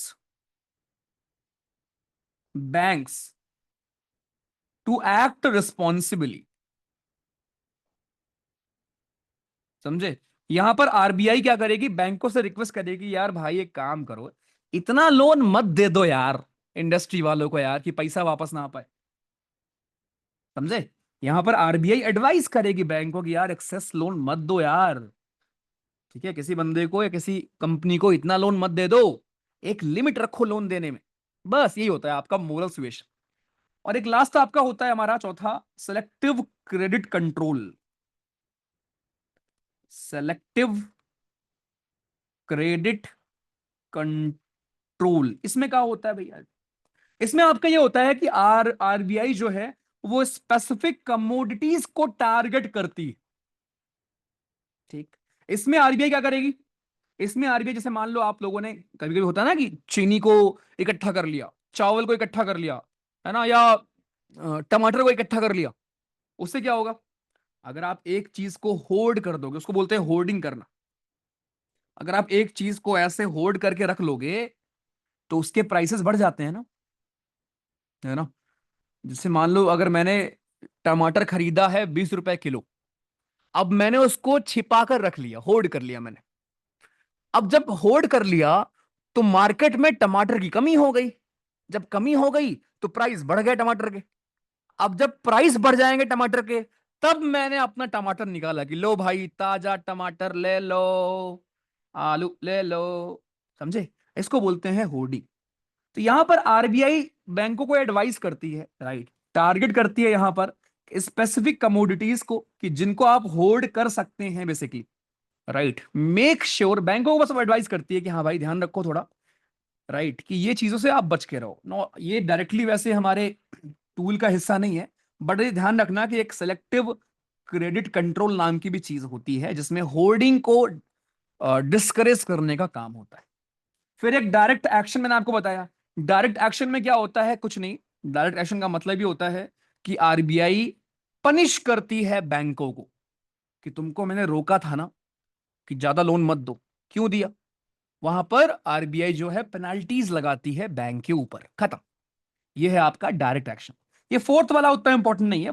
अगर समझ आ गया तो अच्छी बात है, कोई दिक्कत। लेकिन ये दोनों खासकर, यही दोनों आपसे एग्जाम में पूछता है दोस्तों, ये दोनों खासकर ध्यान सुनना। मैं रिपीट कर रहा हूं, फिर आप बताना कि अच्छे से क्लियर है क्या। दोस्तों मैं आपको सिखा रहा हूं कि कैसे आरबीआई मॉनेटरी पॉलिसी लेकर आती है। दो तरीके से कैसे कंट्रोल करती है आरबीआई।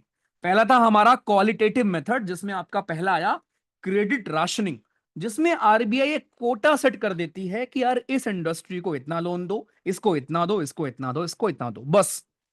इसको बोलते हैं क्रेडिट राशनिंग। दूसरा आता है मार्जिन रिक्वायरमेंट। इसमें क्या होता है? इसमें आरबीआई बैंकों को यह कहती है कि यार बैंक सुनो, जब कोई बंदा लोन लेने आएगा ना आपसे और बदले में कुछ गिरवी रखेगा, बदले में कुछ कोलेट्रल रखेगा, बदले में कुछ सिक्योरिटी रखेगा, तो उस सिक्योरिटी की जो मार्केट वैल्यू हो एग्जैक्ट उतना ही लोन मत दे देना। उस मार्केट की, उस कोलेट्रल की जो मार्केट वैल्यू है उससे थोड़ा कम लोन देना। खत्म। इसको बोलते हैं मार्जिन रिक्वायरमेंट।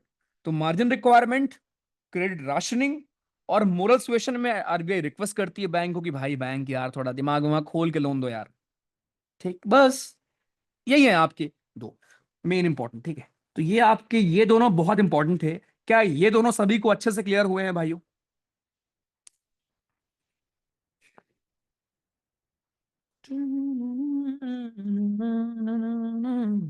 स्प्राइट क्लियर है, मस्त। मोरल सुएशन विजय। अच्छा एक और चीज, एक डिस्क्लेमर है, ये जितनी बातें मैं तुम्हें समझा रहा हूं ये सारी चीजें केवल भारत के आम नागरिकों के लिए हैं। ये बड़े बड़े उद्योगपतियों को जब लोन दिए जाते हैं तो कुछ नहीं बोलूंगा मैं, बाकी आप समझदार हो। क्रिस्टल क्लियर हो गया, मजा आ गया है। फिर तो बढ़िया है। अगर आपको ये समझ में आ गया ना भाई, तो फिर तो आगे आसान लगेगा। ठीक है। Selling and purchasing government bond and security, Shaunak ji वो आपका ओपन मार्केट में आएगा, अभी मैं आपको बताऊंगा। कांग्रेस भैया, आपने 2 करोड़ की अबे एग्जाम्पल दे रहा हूं, ऐसा तो मैं 15 करोड़ लिख दूं इसको, लो 2 करोड़। 2 करोड़ की यार जिस दिन होगी ना उस दिन मैं पढ़ाना बंद कर दूंगा, ठीक है। हाँ, 12 करोड़ की थी, सॉरी सॉरी सॉरी, 12 करोड़ की थी अब ठीक है, चलो। तो भाई ये थे आपके क्वालिटेटिव मेथड। अब हम आते हैं क्वांटिटेटिव मेथड में, कि क्वांटिटेटिव मेथड्स का इस्तेमाल करके आरबीआई कैसे मनी के रेगुलेशन को कंट्रोल करती है। माइंड में बस आप एक चीज रखना कि यहां जितनी भी चीजें मैं आपको पढ़ा रहा हूं इन सब का पर्पस, विजन यही है कि कैसे मार्केट में मनी की सप्लाई या तो कम हो या ज्यादा हो, डिपेंड करेगा कि हमें चाहिए क्या। ठीक है भाई, चलो। तो क्वालिटेटिव हमारा हो गया, अब हम आते हैं क्वांटिटेटिव में। तो मेरे भाई क्वांटिटेटिव में पहला है आपका ओपन मार्केट ऑपरेशंस। ई का होता है भैया ओपन मार्केट ऑपरेशन, है ना। अच्छा जी, आइए समझाता हूं मैं क्या होता है। तो अब क्वांटिटेटिव में हमें क्या पढ़ना होता है भाई कि कितना कितना देना है पैसा, या कितना रेगुलेट करना है पैसा। अभी तक क्या था, किस इंडस्ट्री को कितना देना है वो था, है ना। अब है कितना देना है, क्वांटिटी पर हमारा फोकस होगा। तो एग्जैक्टली पहली बात तो ओपन मार्केट ऑपरेशन होता क्या है, बहुत ध्यान सुनना। तो मेरे भाई आरबीआई क्या करती है, व्हेन आरबीआई, एक बार समझ लो डेफिनेशन, फिर मैं आपको समझाता हूं हिंदी में एग्जांपल देके। व्हेन आरबीआई, या तो आरबीआई बाई करती है या सेल करती है गवर्नमेंट सिक्योरिटीज को। गवर्नमेंट सिक्योरिटीज जैसे बॉन्ड वगैरह आपके होते हैं, गवर्नमेंट सिक्योरिटीज को जब आरबीआई खरीदती है या बेचती है ओपन मार्केट में, इन ओपन मार्केट, ठीक है, उसी चीज को हम बोलते हैं ओपन मार्केट ऑपरेशंस। ठीक, ओपन मार्केट ऑपरेशंस दोस्तों हम इसी को बोलते हैं। ठीक, नहीं समझ में आया होगा, है ना। ये बताओ, बैंकों के पास क्या होता है, आपकी सिक्योरिटी होती है ना, राइट। बैंकों के पास आप कुछ गिरवी रखते हो ना, या बैंकों के पास बॉन्ड्स होते हैं। तो बैंक क्या करती है, आरबीआई को अपना वो बॉन्ड बेच देगी। अब सोचो, अगर आरबीआई ने वो सिक्योरिटी को खरीद लिया, आरबीआई ने उस सिक्योरिटी को खरीद लिया, तो खरीद लेगी तो क्या करेगी, बदले में पैसा देगी बैंक को। तो बैंक के पास पैसा आ गया, जब बैंक के पास पैसा आ गया तो बैंक लोन ज्यादा देगी, जब बैंक लोन ज्यादा देगी तो इकोनॉमी में आपके पैसा खूब आ जाएगा, तो महंगाई बढ़ेगी, महंगाई बढ़ेगी तो बेरोजगारी कम होगी। खत्म। ये सारे सवाल बन जाएंगे पेपर में, पूछेगा आपसे कि जब आरबीआई सेल परचेस करती है आपके हमारे सिक्योरिटीज को तो क्या होता है, सीधे पूछ लेगा एग्जाम में। समझे बाला। दूसरा, जब आरबीआई दोस्तों आपकी हमारी सेल करेगी सिक्योरिटीज को, आरबीआई जब सेल करेगी सिक्योरिटीज को, इसमें क्या होगा, कौन खरीदेगा, बैंक खरीदेगी, परचेस्ड बाई बैंक, बैंक खरीदेगी सिक्योरिटी।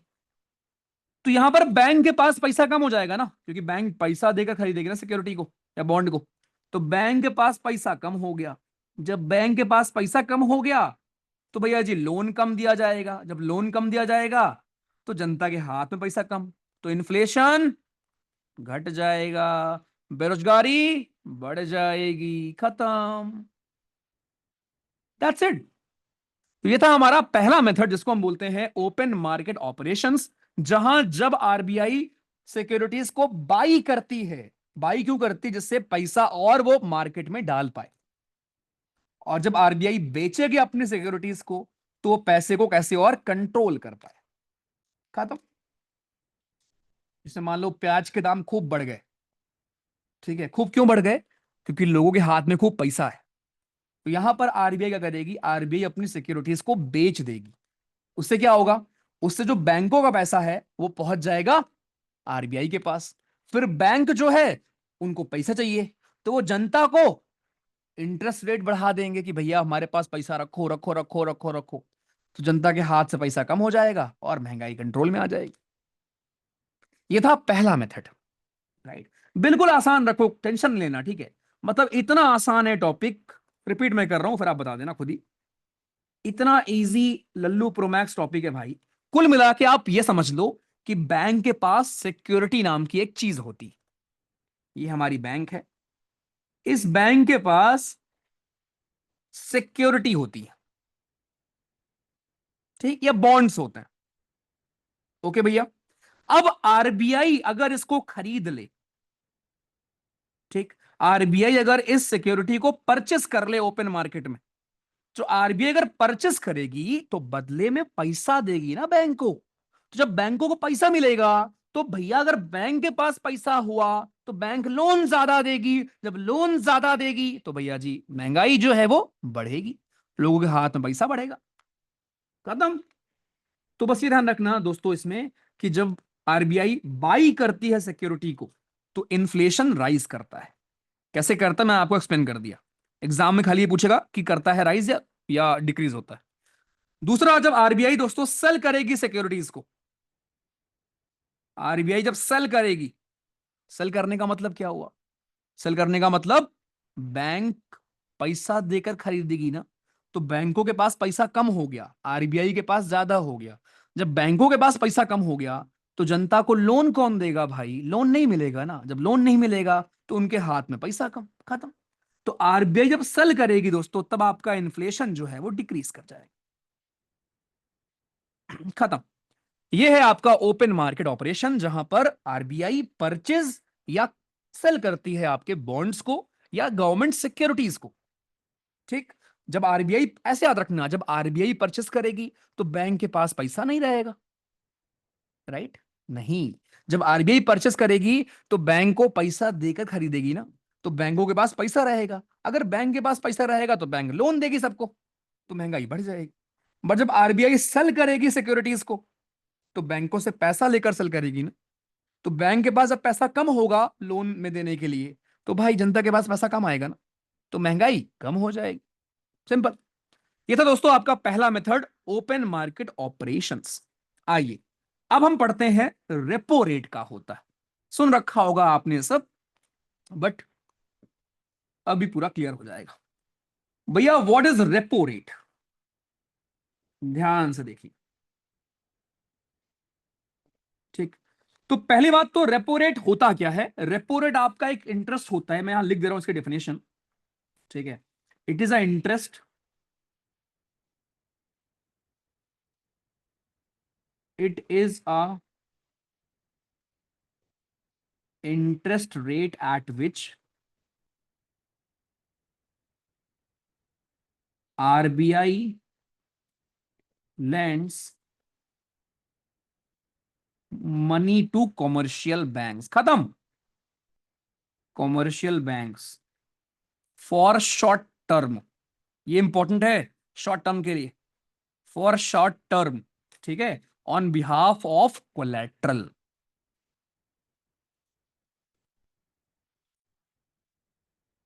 क्या समझ में आया? रेपो रेट दोस्तों वो रेट है जिस रेट पर आरबीआई बैंकों को उधार देती है। जैसे हम लोग बैंक से उधार लेते हैं ना भाई, ऐसे ही बैंक जो है ना आरबीआई से उधार लेते हैं।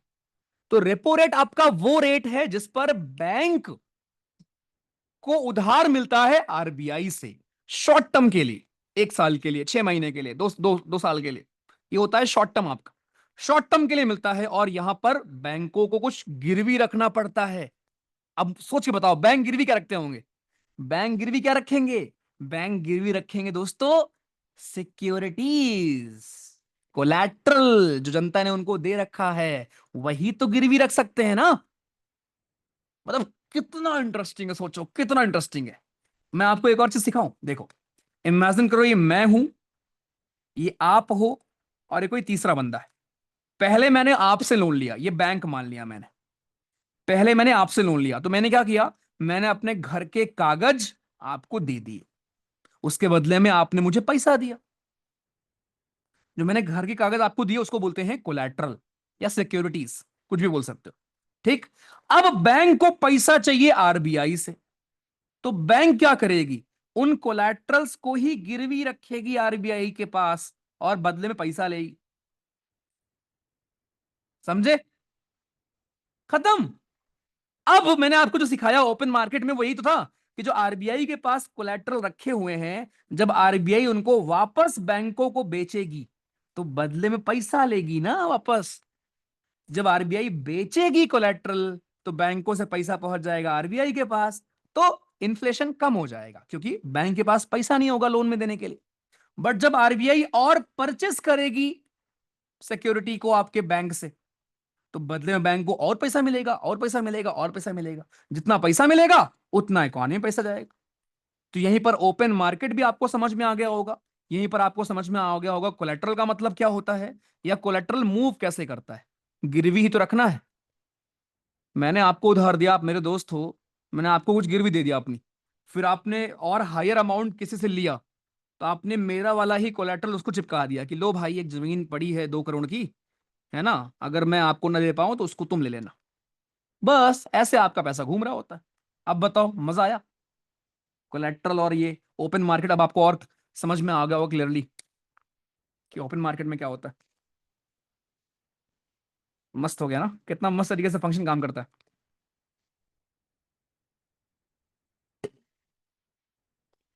रेपो रेट 5.5 का मतलब क्या है, वो रेट है आपका कि इतना परसेंट पे होगा। ठीक है, मस्त लगा। बॉन्ड्स आपके अलग होते हैं, हमेशा से आप बॉन्ड्स वगैरह परचेस करते हो। इलेक्टोरल बॉन्ड सुना होगा आपने, बड़ा न्यूज में था वो तो। सर बैंक ऐसे ही डूब जाते हैं, एग्जैक्टली बैंक ऐसे ही तो डूबते हैं। लोन खूब दे दिया, कोलेटरल दे दिया आरबीआई को, कुछ बचा ही नहीं उनके पास, और कहां से आरबीआई पैसा दे उनको। आपके जो बैंक हमारे डूब जाते हैं, जैसे यस बैंक था ना, तो यस बैंक हो गया, कोई बैंक था, तो बैंकों ने क्या किया, खूब लोन दे दिया। राइट, खूब लोन के लिए उनको आरबीआई से पैसा चाहिए ना। आरबीआई को पैसा कैसे देगा आरबीआई, कोलेटरल आप दोगे आरबीआई को, तो कोलेटरल दिया। अब ना तो यस बैंक के पास या किसी बैंक के पास कोलेटरल बचा, ना ही पैसा बचा, बैंक आपकी डूब गई, लोगों के पैसा भी चले गए। समझे? क्या मस्त मतलब टॉपिक है यार। लास्ट में पूरा समराइज करूंगा, बस मस्त सुनते जाओ, ठीक है। किसी को अभी भी अगर 1% भी डाउट है ना, आपको बोलने की नीड नहीं होगी, मैं फिर रिपीट करूंगा इसको। चलो भाई, तो रेपो रेट वो रेट होता है जिस पर अगर बैंकों को पैसा चाहिए होता है तो आरबीआई के पास बैंक जाएगी, और आरबीआई बोलेगी बेटा एक काम करो, कुछ गिरवी रखो यार, ऐसे कैसे तुमको हम पैसा देते हैं। तो बैंक क्या करे, क्या बोलेगी, यार मेरे पास गिरवी रखने को क्या है, अच्छा मैंने कुछ लोग को लोन दिया था, उनका कागज रखा हुआ है मेरे पास, एक काम करो उसको तुम ले लो, अगर मैं तुम्हारा लोन नहीं चुका पाया तो तुम ले लेना उसका, घर जाओ। ऐसा बोलती है आरबीआई को बैंक। तो इस रेट को हम बोलते हैं रेपो रेट। अभी मैं एक सवाल आपसे पूछूंगा कि अगर रेपो रेट बढ़ जाए तो क्या होगा इन्फ्लेशन का, रेपो रेट कम हो जाए तो क्या होगा। दिमाग एकदम खोल के बैठो। तो मेरे भाई ये था आपका रेपो रेट। अच्छा, दूसरा इसका होता है reverse repo rate. Reverse repo rate ई का होता है भैया। अब ये वो सिचुएशन था जहां पर बैंक के पास पैसा खूब आ गया है।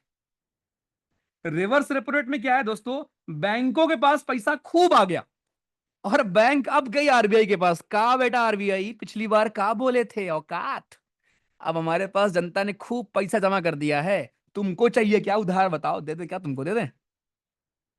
तो जिस रेट पर आपकी बैंक आरबीआई को उधार देती है, उस रेट को हम बोलते हैं रिवर्स रेपो रेट। हो सकता है किसी बैंक में, एचडीएफसी बैंक में, एसबीआई में खूब पैसा आ गया, लोगों ने खूब पैसा जमा कर दिया, तो अब आरबीआई आपकी हमारी एसबीआई या एचडीएफसी जो भी बैंक है वो क्या बोलेगी, वो जाएगी आरबीआई के पास, बोलेगी आरबीआई भाई सुनो यार, पैसा चाहिए तुमको, बताओ, पैसा कमी नहीं है भाई के पास, तुमको अगर चाहिए पैसा ले लो मुझसे उधार ले लो। खत्म। तो जिस रेट पर, अब इसे उल्टा कर लो, द रेट एट विच, यहां पर आपकी हमारी बैंक उधार देती हैं किसको, आरबीआई को, उस रेट को हम बोलते हैं रिवर्स रेपो रेट। खत्म। कितना आसान। तीसरा, तीसरे पे आते हैं। तीसरा आपका एक बैंक रेट। बैंक रेट क्या होता है भैया, तो bank rate is same as your repo rate, the only difference is कि बैंक रेट होता है लॉन्ग टर्म के लिए, ठीक है।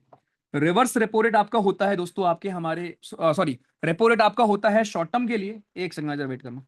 हेलो, अरे बैंक रुक जा, बैंक से कॉल आ गया। इतना क्या पढ़ा दिया मैंने भाई, बैंक से कॉल आ गया सीधे। ओके, तो भाई रेपो रेट में क्या होता है, आपको शॉर्ट टर्म के लिए लोन मिलता है, आपको मतलब बैंकों को शॉर्ट टर्म के लिए लोन मिलता है, और यहां पर आपको कोलैटरल भी देना पड़ता है। लेकिन बैंक रेट में क्या होता है, आपको लॉन्ग टर्म का लोन मिलता है, ठीक, और यहां पर कोई कोलैटरल भी नहीं देना होता, विदाउट एनी कोलैटरल। अरे मजा आया क्या, तीनों को मैं फिर बता रहा हूं और फिर आप बताना क्या मजा आया क्या। ठीक है भाई, उसके बाद सुनो, फिर मैं आपसे एक एक करके सवाल पूछूंगा कि बैंक रेट बढ़ाएंगे तो क्या होगा, घटाएंगे तो क्या होगा, फिर हम उस पर आएंगे, ठीक है। दोस्तों मैंने पहले आपको बढ़ाया कि पॉलिसीज हमारी क्या क्या हैं, फिर हमने देखा कि यार क्वालिटेटिव टूल्स हमारे क्या है। पता है अगर मैं इसको आपको चाहूँ पढ़ाना, अभी तक ये पूरी स्लाइड खत्म हो चुकी होती, खाली रीड करके मैं निकल जाता कि डेफिनेशन भैया याद कर लो क्या होता है, बट यार मजा नहीं आता यार, ठीक है। मुझे शायद 1 घंटे की एक्स्ट्रा क्लास कभी और लेनी पड़ेगी, इतना ही होगा। लेकिन आपको ऐसा क्लियर होगा ना कि एग्जाम में सोचने वाला जो सवाल आएगा वो भी कर लोगे, किसी को सलाह पढ़ा पाओगे यार। तो ऐसे पढ़ना है कि आप किसी को एक्सप्लेन कर पाओ, भाई को, बहन को, राइट, फ्यूचर वाइफ को, गर्लफ्रेंड को, फ्रेंड को, पापा को, मम्मी को, दादा को, दादी को, जिसको भी है, ठीक है। ओके। तो क्वालिटेटिव में आपका था कि यार कैसे हम ये देखेंगे यार किसको लोन देना है किसको नहीं देना, वो हमने यहां पर कंट्रोल किया। क्वांटिटेटिव में आता है अमाउंट, कि आरबीआई यहां पर अमाउंट को कंट्रोल करती है कि ज्यादा पैसा हमारे मार्केट में जाए या ना जाए। तो उसके लिए पहला था ओपन मार्केट ऑपरेशंस। तो जो आपके पास सिक्योरिटीज होती हैं बैंकों के पास, जब आरबीआई उन सिक्योरिटीज को खरीद लेती है तो बदले में पैसा देगी। जब बैंकों के पास पैसा आएगा तो भाई जनता को लोन बांटेगी वो। जनता के पास पैसा आया मतलब महंगाई बढ़ जाएगी। ठीक। इसी का उल्टा, जब आरबीआई को चाहिए पैसा तो आरबीआई जो सिक्योरिटीज उसने लिया था उस सिक्योरिटीज को बेच देगी। किसको? बैंकों को। जब उस सिक्योरिटीज को बेच देगी, उस कोलेट्रल को बेच देगी, तो बदले में पैसा उसके पास आएगा। तो अब बैंकों के पास पैसा कम हो गया। जब बैंक के पास पैसा कम हो गया तो लोन कम दिया जाएगा। जब लोन कम दिया जाएगा तो जनता के हाथ में पैसा कम आएगा, तो महंगाई कम हो जाएगी। ये एक चीज क्लियर। दूसरा था आपका रेपो रेट। रेपो रेट वो रेट होता है जब बैंक आरबीआई से पैसा उधार लेती है। यहां पर बैंकों को कुछ कोलेट्रल देना पड़ता है आरबीआई को, और ये लोन मिलता है शॉर्ट टर्म के लिए। बैंक रेट क्या होता है? बैंक रेट भी सेम है, जहां पर आपका बैंक्स, आपके कॉमर्शियल बैंक्स लेती हैं आरबीआई से पैसा उधार। द ओनली डिफरेंस इज कि यहां पर कोई कोलेट्रल नहीं देना पड़ता बैंकों को, और ये होता है लॉन्ग टर्म लोन, आपके कई कई साल के लोन होते हैं आपके। ठीक। तीसरा होता है वो कंडीशन जब जनता ने खूब पैसा कॉमर्शियल बैंक्स को दे दिया है, कोई भी बैंक आपकी हो। जब किसी बैंक के पास खूब पैसा पहुंच जाता है तो वो बैंक उल्टा लोन देती है आरबीआई को, कहती है आरबीआई भैया पैसा चाहिए क्या, ले लो। जिस रेट पर वो लोन देगी उस रेट को बोलते हैं रिवर्स रेपो रेट। तो पहले मुझे बता दो कि आपको ये चारों टूल्स समझ में आ गए क्वांटिटेटिव वाले हमारे, फिर मैं आता हूं इस पर सवाल कैसे बनेंगे।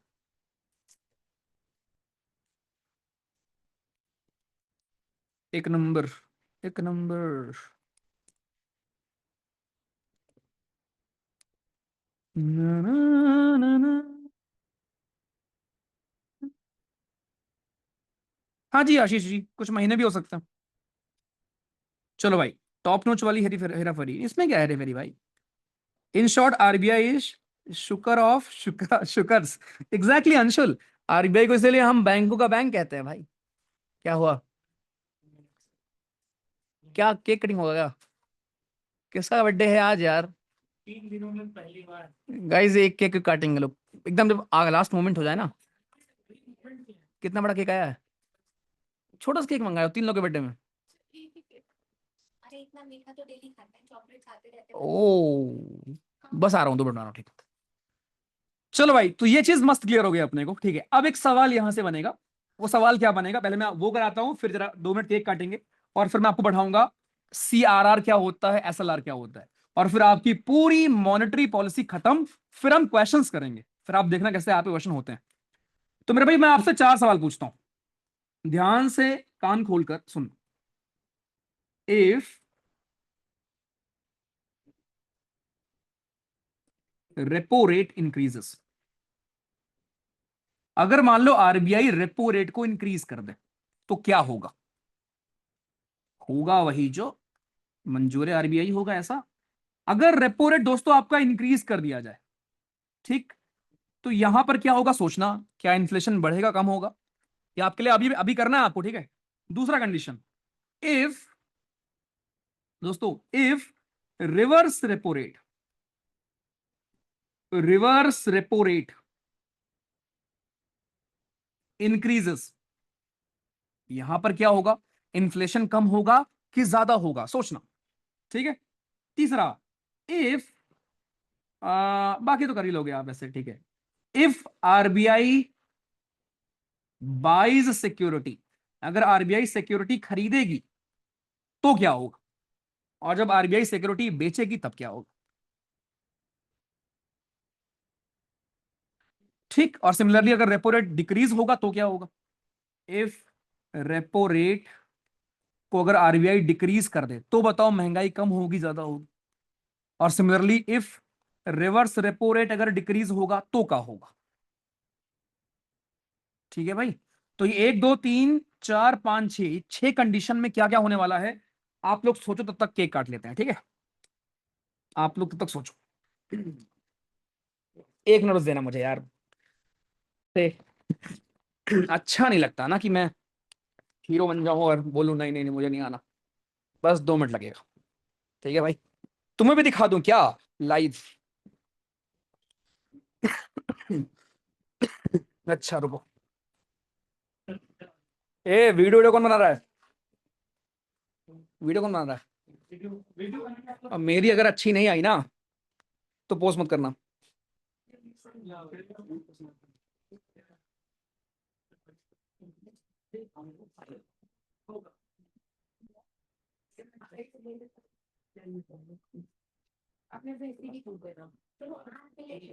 दिख रहा है क्या भाई? दिख रहा है क्या? Happy birthday. Happy birthday.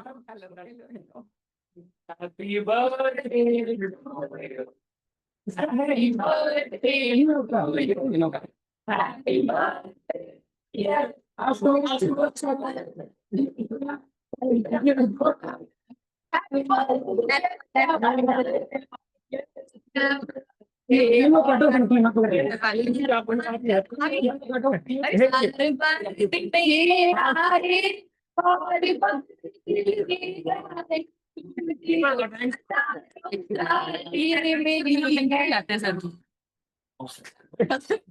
एक हैप्पी बर्थडे टू कुछ था, नाम था।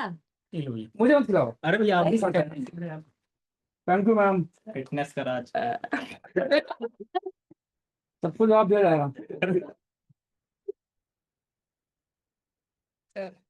तो कोई सोचे हो अगर मैं एकदम फिट हो जाऊंगा अच्छा नहीं तो कितना सही लगूंगा? नहीं ना नहीं, हम सोच ही नहीं पा रहे ना कि आप हो ही नहीं पाओगे। वो कर नहीं पा रहे हैं। YouTube थंबनेल की फोटो चेंज हो जाएगी। फिर एआई से बनाने की जरूरत नहीं पड़ेगी। खुद नहीं। तो ये लोग आपको रोज कर रहे हैं आप। इतना से नहीं बोल रहा हूँ। कितने साल के हो गए तुम? 26। 26। आप 23। 23। मैम आप 24। 24। 23 वाह। 26 और आप? मैं सदाबहार हूँ। मैं सदाबहार हूँ। वृद्धा पेंशन मिलेगी आपको? अच्छा ये बताओ पेंशन क्या ट्रांसफर पेमेंट में आता है? पेंशन ट्रांसफर पेमेंट में नहीं आएगा। आएगा आएगा ट्रांसफर पेमेंट में ही आएगा, उसमें नहीं आएगा। क्या एक होता है फैक्टर कॉस्ट, फैक्टर पेमेंट में नहीं आएगा। क्या कुछ क्या बोल रहे हो समझ में आ रहा है? हाँ, ट्रांसफर पेमेंट और फैक्टर कॉस्ट, फैक्टर पेमेंट यही तो दो होता है। अच्छा तो एक सवाल का जवाब दो। अगर अगर हम रेपो रेट बढ़ा देंगे तो सुनो हाँ। तो इन्फ्लेशन बढ़ेगा कम होगा? रेपो रेट बढ़ाएंगे, रेपो रेट मतलब हो गया कि रुक जाओ 4.4% ज्यादा ले रहे हैं। रुक जाओ। रेपो रेट बढ़ाएंगे मतलब बैंक जो होगा, बैंक का इंटरेस्ट बढ़ जाएगा। बैंक का इंटरेस्ट बढ़ जाएगा मतलब बैंक पैसे कम लेगा। बैंक पैसे कम लेगा आरबीआई से, तो मार्केट में पैसे कम जाएंगे तो इन्फ्लेशन घटेगा। कॉन्ट्रेक्शनरी मॉनेटरी पॉलिसी का यूज हो जाएगा इसमें, तो उसको भी बता दिया कम होगा, इन्फ्लेशन कम हो जाएगा। तुम लोग को आता है क्या ये? हाँ डिडक्शन करेक्ट डिडक्शन सर। पढ़ाया मैंने, ये तुम लोग को भी है ना? हाँ सर, मुझे तो आप ही ने पढ़ाया है। रेपो रेट बैंक रेट होती है। रेपो रेट क्या होती है? हाँ नहीं, ma'am this is not English. Repo rate से आरबीआई बैंक को लोन देता है और रिवर्स रेपो रेट में आरबीआई बैंक से पैसे लेता है। बैंक क्या होता है? आप बताओ क्या होता है? बैंक रेट क्या होता है, आप लोग बताइए। आप बताओ। आपने कभी कॉन्सेप्ट पढ़ाया ही नहीं बच्चों को, ये खाते हैं हम। भाई बैंक होती है, बैंक रेट पढ़ाया है अनुराग सर ने, क्या होती है क्यों बताऊंगा। पता नहीं है। Otherwise, bye. Bye now. Bye guys होती है। करना होता है ऐसा। आ जाओ तुम लोग। अब सुनो शोर नहीं। चलो चलो ठीक। रुक जाओ भाई। न जाने कब से उम्मीद कुछ बाकी है, मुझे भी तेरी याद क्यों आती है।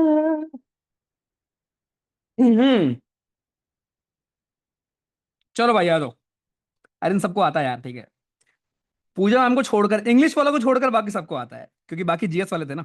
अरे आशीष सर को आता है इकोनॉमिक्स यार, he is very good at economics. R कौन डिसाइड करता है? आर मैं डिसाइड करता हूं भाई। हम्म। चलो, अरे वो तीनों का बर्थडे था यार। और केक कटा नहीं क्योंकि टाइम था नहीं यार, तो इकट्ठा काट लिया तीनों ने, एक ही केक में हो गया। चलो भाई ठीक है, आ जाओ वापस।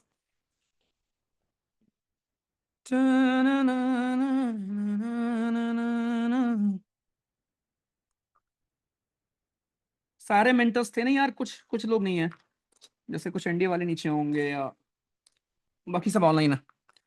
चलो शांत, अभी एकदम शांत, ठीक है भाई। तो मैंने आपको कुछ होमवर्क दिया था, एक बार मैं पहले एक्सप्लेन कर देता हूं, फिर आप लोग बताना कि भैया मैं भी ऐसा ही कुछ सोच रहा था क्या। अच्छा, एक और चीज ध्यान रखना, इसको रटना मत बिल्कुल भी, ठीक है? अगर इसको आप रटने बैठोगे तो फिर कंफ्यूज हो जाओगे। तो जब एग्जामिनेशन में आप बैठो ना, तो वहीं पर खुद बना लेना। देखो, रेपो रेट क्या होता था? वो रेट जिस पर आरबीआई बैंकों को पैसा देती। अगर वो रेट इंक्रीज कर दिया जाए तो क्या बैंक पैसा लेगा? बैंक पैसा नहीं लेगा ना भाई। बैंक बोलेगा यार पैसा कैसे ले तुमसे यार, तुम इतना रेट बढ़ा दिया यार। जब बैंक पैसा नहीं लेगा तो भैया जी बैंकों के पास पैसा कम होगा लोन देने के लिए, तो जनता के हाथ में पैसा कम आएगा, खत्म, तो इन्फ्लेशन कम हो जाएगा। तो कंडीशन नंबर वन हमारा क्या होगा जवानों? कंडीशन नंबर वन में हमारा ये होने वाला है कि जब रेपो रेट इंक्रीज किया जाएगा तो आपका जो इन्फ्लेशन भैया है, कौन सा कलर यूज करूं यार, आपके जो इन्फ्लेशन भैया हैं, इन्फ्लेशन घट जाएगा। और इन्फ्लेशन घटने का मतलब आपका अनएम्प्लॉयमेंट रेट बढ़ जाएगा। कितना आसान। जब रेपो रेट को डिक्रीज कर दिया जाएगा, बस माइंड में रखो, रेपो रेट का मतलब वो रेट जिस पर आरबीआई बैंकों को उधार देती।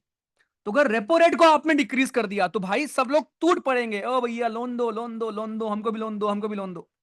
जब बैंकों के पास खूब लोन आ जाएगा, खूब पैसा आ जाएगा, तो बैंक जनता को बांट देगी पैसा लोन के फॉर्म में, तो इन्फ्लेशन बढ़ जाएगा। तो इन दिस सिचुएशन आपका इन्फ्लेशन जो है वो हमारा इंक्रीज कर जाएगा, ठीक। और जो अनएम्प्लॉयमेंट है हमारा वो घट जाएगा। कितना आसान होगा। सिमिलरली जब आरबीआई सिक्योरिटी बाई करेगी तो बदले में पैसा देगी बैंकों को, बैंकों के पास पैसा आया मतलब जनता के पास जाएगा, तो इन्फ्लेशन बढ़ जाएगा। कितना आसान। यहां पर इन्फ्लेशन घट जाएगा। Very easy pro max. अब हम आते हैं रिवर्स रेट पर। देखो, रिवर्स रेट अगर बढ़ेगा भाइयों, रिवर्स रेपो रेट अगर इंक्रीज हो रहा है आपका जवानों, अगर रिवर्स रेपो रेट इंक्रीज हो जाएगा तो खुद सोचो, ज्यादा रेट पर अगर आप आरबीआई को पैसा दोगे, अगर आरबीआई ज्यादा रेट पर पैसा ले रहा है तो क्या बैंक पैसा अपने पास रखेंगे क्या? हाँ। पहले बात ना, देखो यहां पे बहुत लोग कंफ्यूज होते हैं, ये दोनों उनको क्लियर हो जाएगा, ठीक है, ये दोनों क्लियर हो जाता है।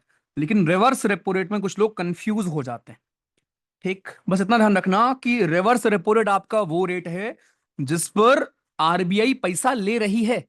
और आरबीआई को क्या है, घर से कौन थोड़ी ना जा रहा है, तो आरबीआई पैसा लेती है। तो अगर रिवर्स रेपो रेट खूब हो गया, रिवर्स रेपो रेट बढ़ गया, तो बैंक क्या करेगी, बैंक आरबीआई के पास अपना पैसा खूब देगी ना, कि भाई यार आरबीआई को ना पैसा देने पर खूब अच्छा इंटरेस्ट मिलता है। जब रिवर्स रेपो रेट इंक्रीज हो जाएगा तो बैंक अपना पैसा आरबीआई को ज्यादा देगी, क्योंकि बदले में उसको ब्याज ज्यादा मिलेगा, ठीक है। जब ऐसा होगा भाइयों, तो क्या होगा? तो भैया जी आपका हमारा इन्फ्लेशन जो है वो डिक्रीज कर जाएगा। क्यों? क्योंकि बैंक का ज्यादातर पैसा आरबीआई के पास पहुंच जाएगा। लेकिन जब रिवर्स रेपो रेट ही घट जाएगा तो भाई बैंक सोचेगी यार इतना कम रेट में कौन दे, कौन पैसा रखे यार आरबीआई के पास, छोड़ो यार। तो यहां पर बैंकों के पास पैसा ज्यादा रहेगा, तो इन्फ्लेशन बढ़ जाएगा। अब मैं रिपीट कर रहा हूं, बहुत ध्यान सुनना और फिर बताना क्या मस्त क्लियर होगा क्या। फिर हम आएंगे सीआरआर और एसएलआर पर। तो जवानों, मैंने आपको सिखाया कि जब रेपो रेट या बैंक रेट दोनों सेम ही चीज है आपकी, ठीक है, बस डिफरेंस जो था मैंने आपको बता दिया। जब इनको आप इंक्रीज करोगे तो यहां पर ये वो रेट होते हैं जिस पर आरबीआई बैंकों को उधार देती है। जब इनका रेट बढ़ जाएगा दोस्तों, राइट, तो बैंक लोन नहीं लेगी, तो इन्फ्लेशन घट जाएगा। क्योंकि बैंक के पास पैसा कम मतलब लोन के फॉर्म में पैसा कम जाएगा, जनता के पास पैसा कम, तो महंगाई कम हो जाएगी। लेकिन जब रेपो रेट को आप डिक्रीज कर दोगे तो भैया जी आरबीआई से खूब उधार लिया जाएगा बैंकों के द्वारा, और यहां पर महंगाई बढ़ जाएगी। उसके बाद आपका ओपन मार्केट आपको बताइए। रिवर्स रेपो रेट में क्या होता है दोस्तों? रिवर्स रेपो रेट आपका वो रेट है जिस पर आरबीआई जो है वो लोन लेती है बैंकों से। अब अगर आप बैंक हो, बैंक के पर्सपेक्टिव सोचना, आप आरबीआई को उधार कब दोगे? जब repo rate, reverse repo rate कम होगा या ज्यादा होगा तब? जब ज्यादा होगा तब दोगे ना, तब तो आपका फायदा है ना। तो बैंक आरबीआई को उधार तभी देती है जब रिवर्स रेपो रेट ज्यादा होता है। तो अगर रिवर्स रेपो रेट बढ़ गया तो भैया जी बैंक अपना सारा पैसा आरबीआई को दे देगी उधार के फॉर्म में। तो बैंकों के पास पैसा कम हो गया तो बैंक लोन कैसे देगी जनता को? तो इकोनॉमी में पैसा कम जाएगा और इन्फ्लेशन घट जाएगा, खत्म। और जब रिवर्स रेपो रेट डिक्रीज हो जाएगा तो बैंक अपना पैसा अपने पास रखेगी और लोन के फॉर्म में बांट देगी, तो इन्फ्लेशन बढ़ जाएगा। ये आपको दोस्तों दो दो चार दो छह और सेम बैंक रेट का दो आठ, ये आठों केस मस्त क्लियर हैं। याद मत करना, लिख कर खुद समझ लेना कि इसका मतलब क्या होता है, बढ़ाने और घटाने से क्या हो जाएगा। हाँ जी। If RBI is not able to give money back to RBI then person has given money to back, तब क्या होगा? सर अभी उस पर हम आएंगे कि कुछ पैसा बैंक को रखना होता है एज अ रिजर्व के फॉर्म में, उसको हम पढ़ेंगे अभी। बाकी मस्त क्लियर है। सिक्योरिटीज बताया तो आयुष, जो आपके कोलेटरल वगैरह होते हैं उन्हीं को बोलते हैं। ऑल क्लियर, ऑल क्लियर, एकदम clear. Reverse repo rate RBI decide करता है, बैंक डिसाइड नहीं करेगी। हर चीज आरबीआई ही डिसाइड करेगी। ठीक, बढ़िया। चलो ठीक है। नहीं, आरबीआई क्यों कुछ देगा भाई, वो बैंकों का बैंक है।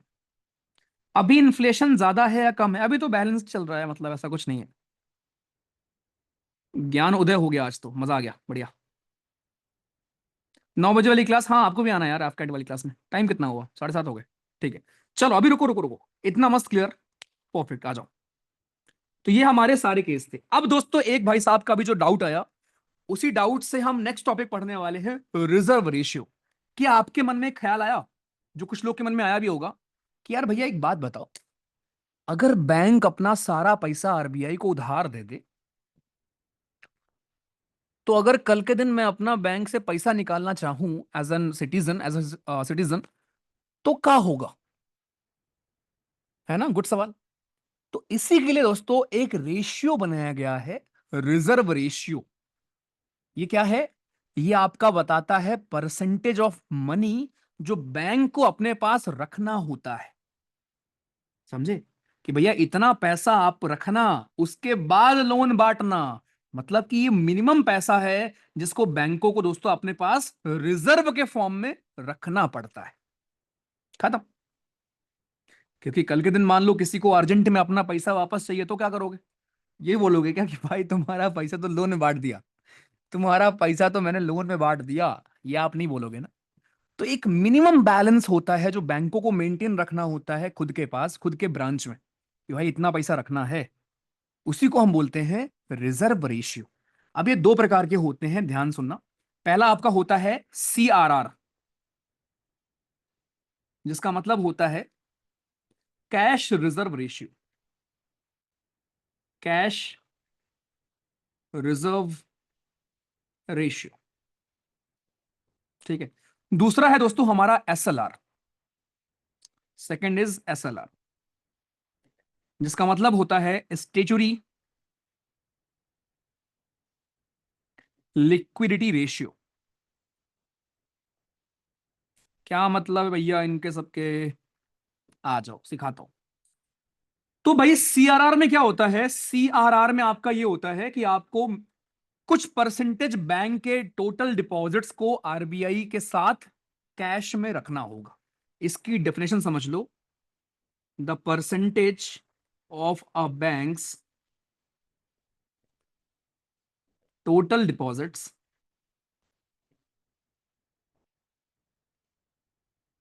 that it must keep with RBI in cash। ध्यान रखना, कैश के फॉर्म में रखना पड़ता है आपको आरबीआई के साथ, इतना पैसा इकट्ठा करके। आई गेस करंट में शायद 4% होगा सीआरआर। एक बार मैं देख लेता हूं करंट सीआरआर रेट क्या है। करंट सीआरआर रेट 3% था, घटाया था ना अभी, ठीक है। ये भी न्यूज है भाई, नोट कर लो पहले इसको।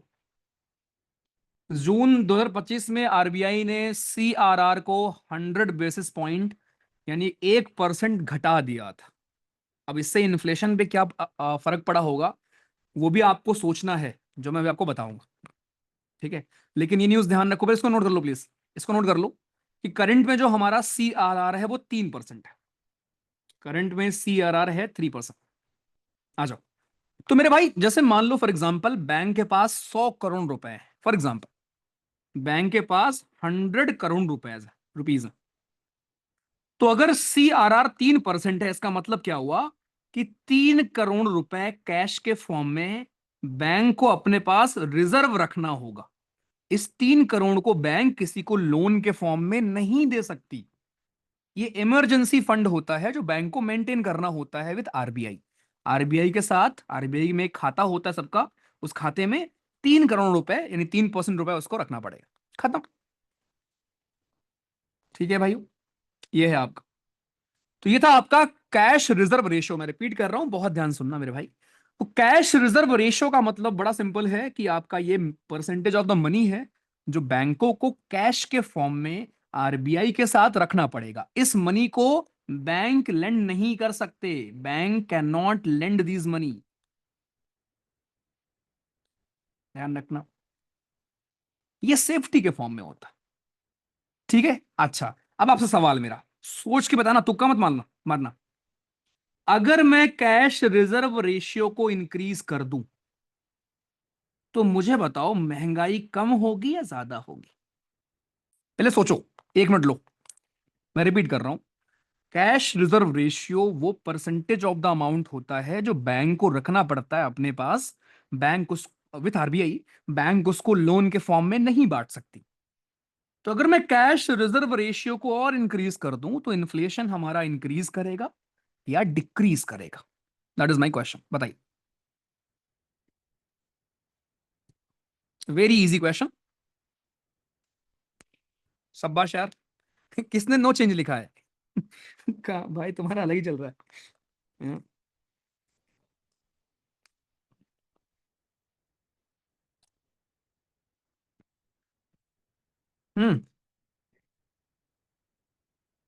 हम्म। अरे दोनों एक साथ कैसे होगा रजिस्ट्री? तो आरबीआई को अगर रेगुलेट करना है तो वो एक करेगा ना, कम ज्यादा। ऑटोमेटिक थोड़ी ना हो जाएगा। आरबीआई में खाता कैसे खोलें? आरबीआई में खाता नहीं खोलते। आरबीआई तुम्हारे लिए नहीं है। ओके, चलो बढ़िया, शाबाश, मजा आ गया, ठीक है, वेरी गुड। देखो बड़ा सिंपल सा है, अगर सीआरआर बढ़ेगा तो इसका मतलब ज्यादा परसेंटेज रखना पड़ेगा बैंकों को अपने पास, ठीक है। मतलब बैंक लोन कम दे पाएगी, जब लोन कम देंगी तो भैया जी लोगों के हाथ में पैसा कम जाएगा, पैसा कम जाएगा तो महंगाई कम हो जाएगी। कितना आसान। लो एक और चीज क्लियर हो गया जहां से सवाल पूछेगा। तो अभी जो आपका 2025 में सीआरआर को कम किया गया है, तो यहां पर उम्मीद की गई है कि इन्फ्लेशन बढ़े, थोड़ा सा इकोनॉमी हमारी और बूस्ट हो, ठीक, ध्यान रखना। चलो भाई, सीआरआर आपका क्लियर हो गया। अब हम आते हैं कैश के, आपका एसएलआर क्या होता है? वो भी सेम है, बस थोड़ा डिफरेंस होता है। एसएलआर दोस्तों ये वो परसेंटेज होता है बैंक का, the percentage of banks total deposits that it must, ठीक है, क्या हुआ, that it must keep with itself, keep with itself, ठीक। अब आप बोलोगे भैया समझ नहीं आया है ना, क्या डिफरेंस है दोनों में? डिफरेंस ये है कि सीआरआर को आपको आरबीआई के साथ रखना होता है और कैश के फॉर्म में रखना होता है, लेकिन एसएलआर को दोस्तों आपको अपने लेवल पर रखना होता है बैंकों को। और इसमें आप कैश के अलावा कैश भी रख सकते हो कैश के फॉर्म में, या गोल्ड के फॉर्म में आप रख सकते हो उसको, ठीक है, कैश के फॉर्म में, गोल्ड के फॉर्म में, या आपके गवर्नमेंट सिक्योरिटीज के फॉर्म में। किसी भी फॉर्म में आप रख सकते हो, लेकिन सीआरआर में क्या था, आपको केवल कैश के फॉर्म में ही रखना था। ठीक है भाई, खत्म। अच्छा, करंट एसएलआर देख लेते हैं। आई गेस 18% के आसपास कुछ था, एक बार देखना, रुको। करंट एसएलआर रेट नोट कर लो, 18 ही, ठीक है, नोट कर लो। करंट आपका एसएलआर रेट है 18%, 18%।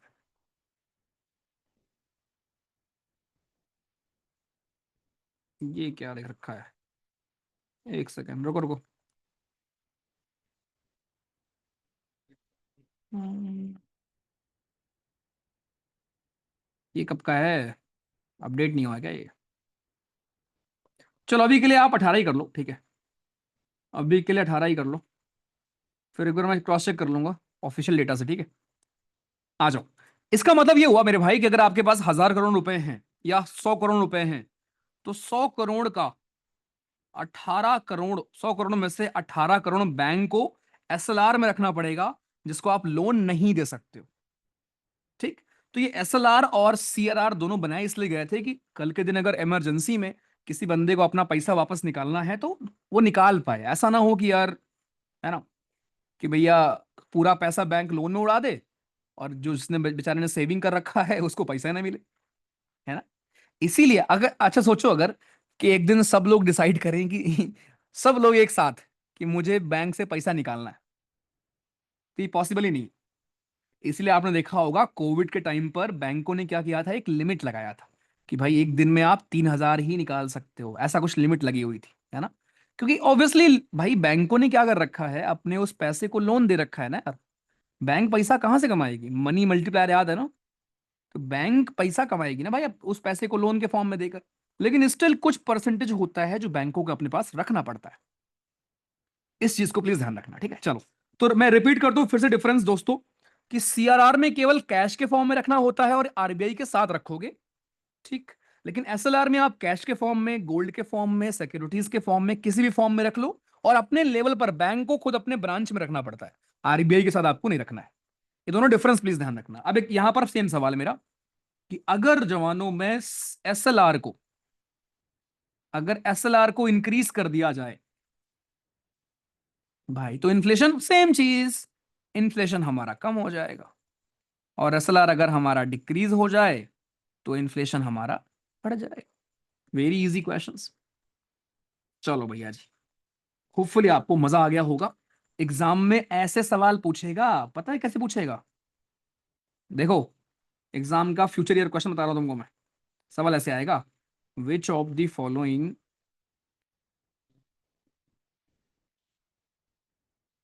Is kept with RBI.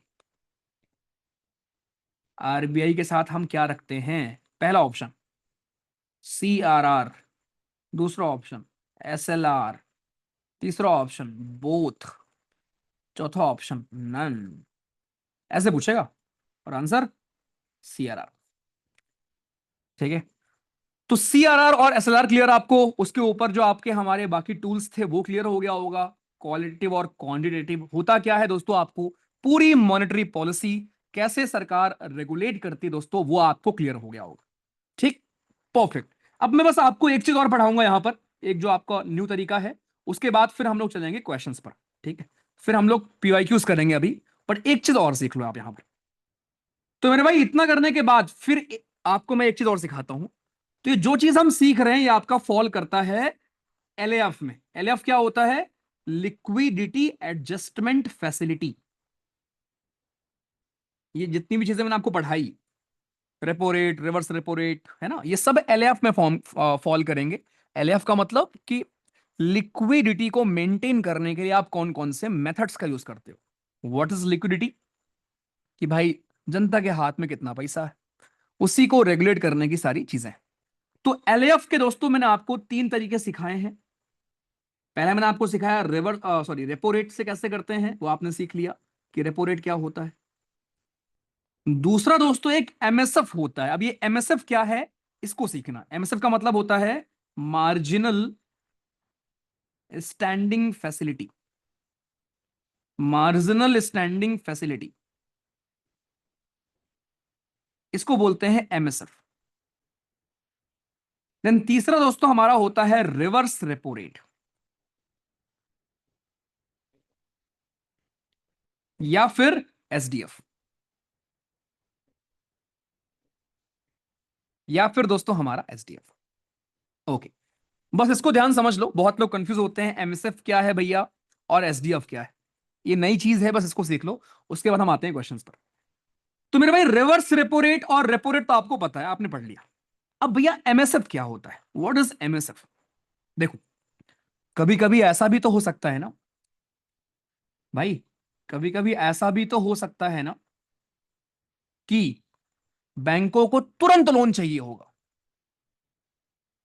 है ना। रेपो रेट के थ्रू अगर आप जाओगे तो टाइम लगेगा, राइट। लेकिन कभी कभी ऐसा भी होता है ना कि बैंक को तुरंत लोन चाहिए, भाई मुझे तुरंत लोन दो यार, शॉर्ट नोटिस पर तुरंत लोन चाहिए। तो उधर बैंक एमएसएफ का विंडो यूज करती हैं, राइट। एमएसएफ के विंडो में क्या होता है, आपको शॉर्ट नोटिस पर आरबीआई लोन देती है, शॉर्ट नोटिस पर आपको लोन मिल जाएगा, तुरंत लोन मिल जाएगा, तुरंत लोन मिल जाएगा आपके हमारे कॉमर्शियल बैंक्स को।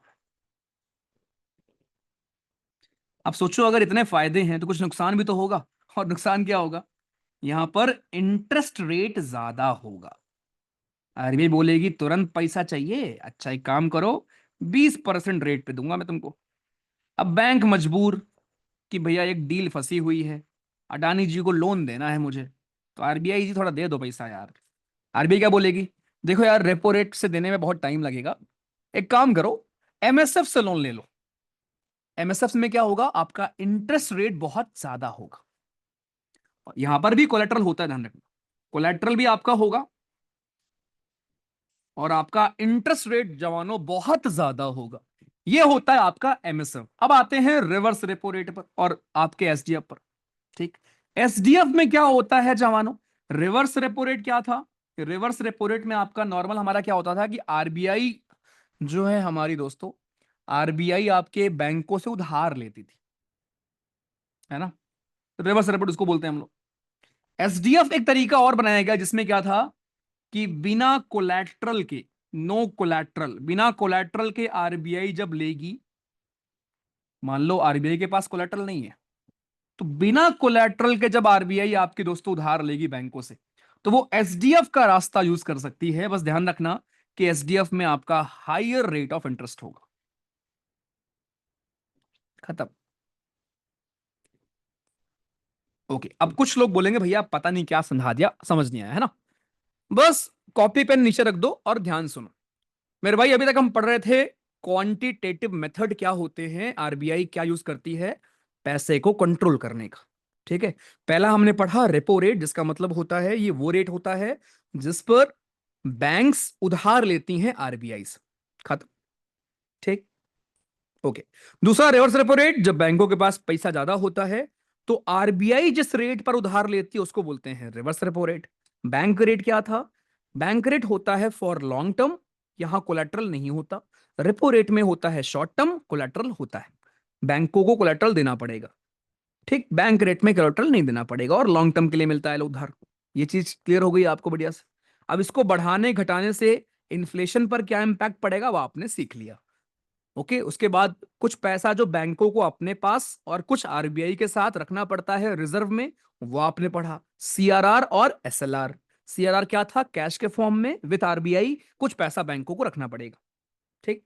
एसएलआर, बैंक खुद के साथ खुद के लेवल पर, चाहे वो कैश के फॉर्म में हो, गोल्ड के फॉर्म में हो, सिक्योरिटीज के फॉर्म में हो, जो पैसा रखती है उसको बोलते हैं हम लोग एसएलआर। ये क्लियर। अब मैंने आपको एक और चीज सिखाया कि जो आप ये जो भी अभी आप पढ़ रहे हो इन सबको हम क्लब कर सकते हैं एलएफ के अंदर। एलएफ होता है आपका लिक्विडिटी को मैनेज करने के तरीके। लिक्विडिटी का मतलब क्या होता है कि मार्केट में कितना पैसा जा रहा है कितना नहीं जा रहा है, आरबीआई इसको मैनेज जो कर रही होती है वही आपकी मॉनेटरी पॉलिसी, उसको आप एलएफ भी बोल सकते हो। तो एलएफ का एक तरीका था कि रेपो रेट कम ज्यादा कर दो, वो आपने पढ़ लिया। दूसरा तरीका था रिवर्स रेपो रेट ऊपर नीचे कर दो, वो आपने पढ़ लिया। अब यहां मैं आपको दो और भाइयों से मिला रहा हूं, एक का नाम होता है एमएसएफ, दूसरे का नाम होता है एसडीएफ। कभी कभी ऐसा भी हो सकता है ना कि बैंकों को तुरंत पैसा चाहिए उधार आरबीआई से, तो नॉर्मल मेथड से लेने में भैया उनको टाइम लग रहा है, तो इस कंडीशन में आरबीआई बोलती है अच्छा तुमको तुरंत चाहिए शॉर्ट नोटिस पर, अच्छा ठीक है एक काम करो, इंटरेस्ट में बढ़ा देता हूं। तो ये आपको एमएसएफ के थ्रू जो लोन मिलता है बैंकों को आरबीआई से, इसमें रेट बहुत ज्यादा होता है, लेकिन लेकिन इसका बेनिफिट ये है कि तुरंत आपको मिल जाएगा। तो अगर सोचो कोई पैसा तुरंत मिल रहा है तो भाई ऑब्वियसली उसका इंटरेस्ट बहुत ज्यादा होगा। और दूसरा, रिवर्स रेपो रेट की जगह एक मेथड होता है एसडीएफ का। Reverse repo rate normal method है, टाइम टेकिंग मेथड है, कोलेट्रल यहां देना पड़ेगा आरबीआई को। लेकिन एसडीएफ में क्या होगा कि आरबीआई को कोलेट्रल नहीं देना, तो जब आरबीआई को कोलेट्रल नहीं देना होता तो वो एसडीएफ का इस्तेमाल करती है, जहां ऑब्वियसली अगर आप कोलेट्रल नहीं दे रहे हो तो भाई रेट ऑफ इंटरेस्ट ज्यादा होता है। बस, राइट, खत्म, इतना ही था भैया जी, इतना ही था। क्या मजा आ गया जवानों, बता दो जल्दी से। ओ भाई क्या टॉपिक था यार, समराइज कर दो तुमको बोलो मैंने 56 बार में।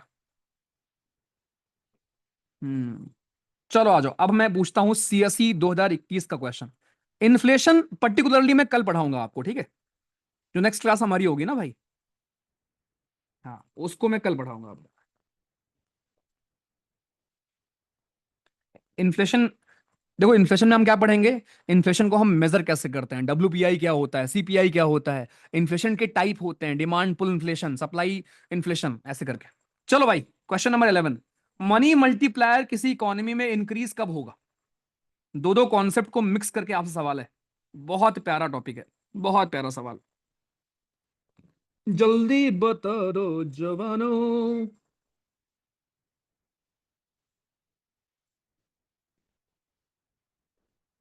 रुको अब यहां से ना इसको अलग कर लेता हूं मैं।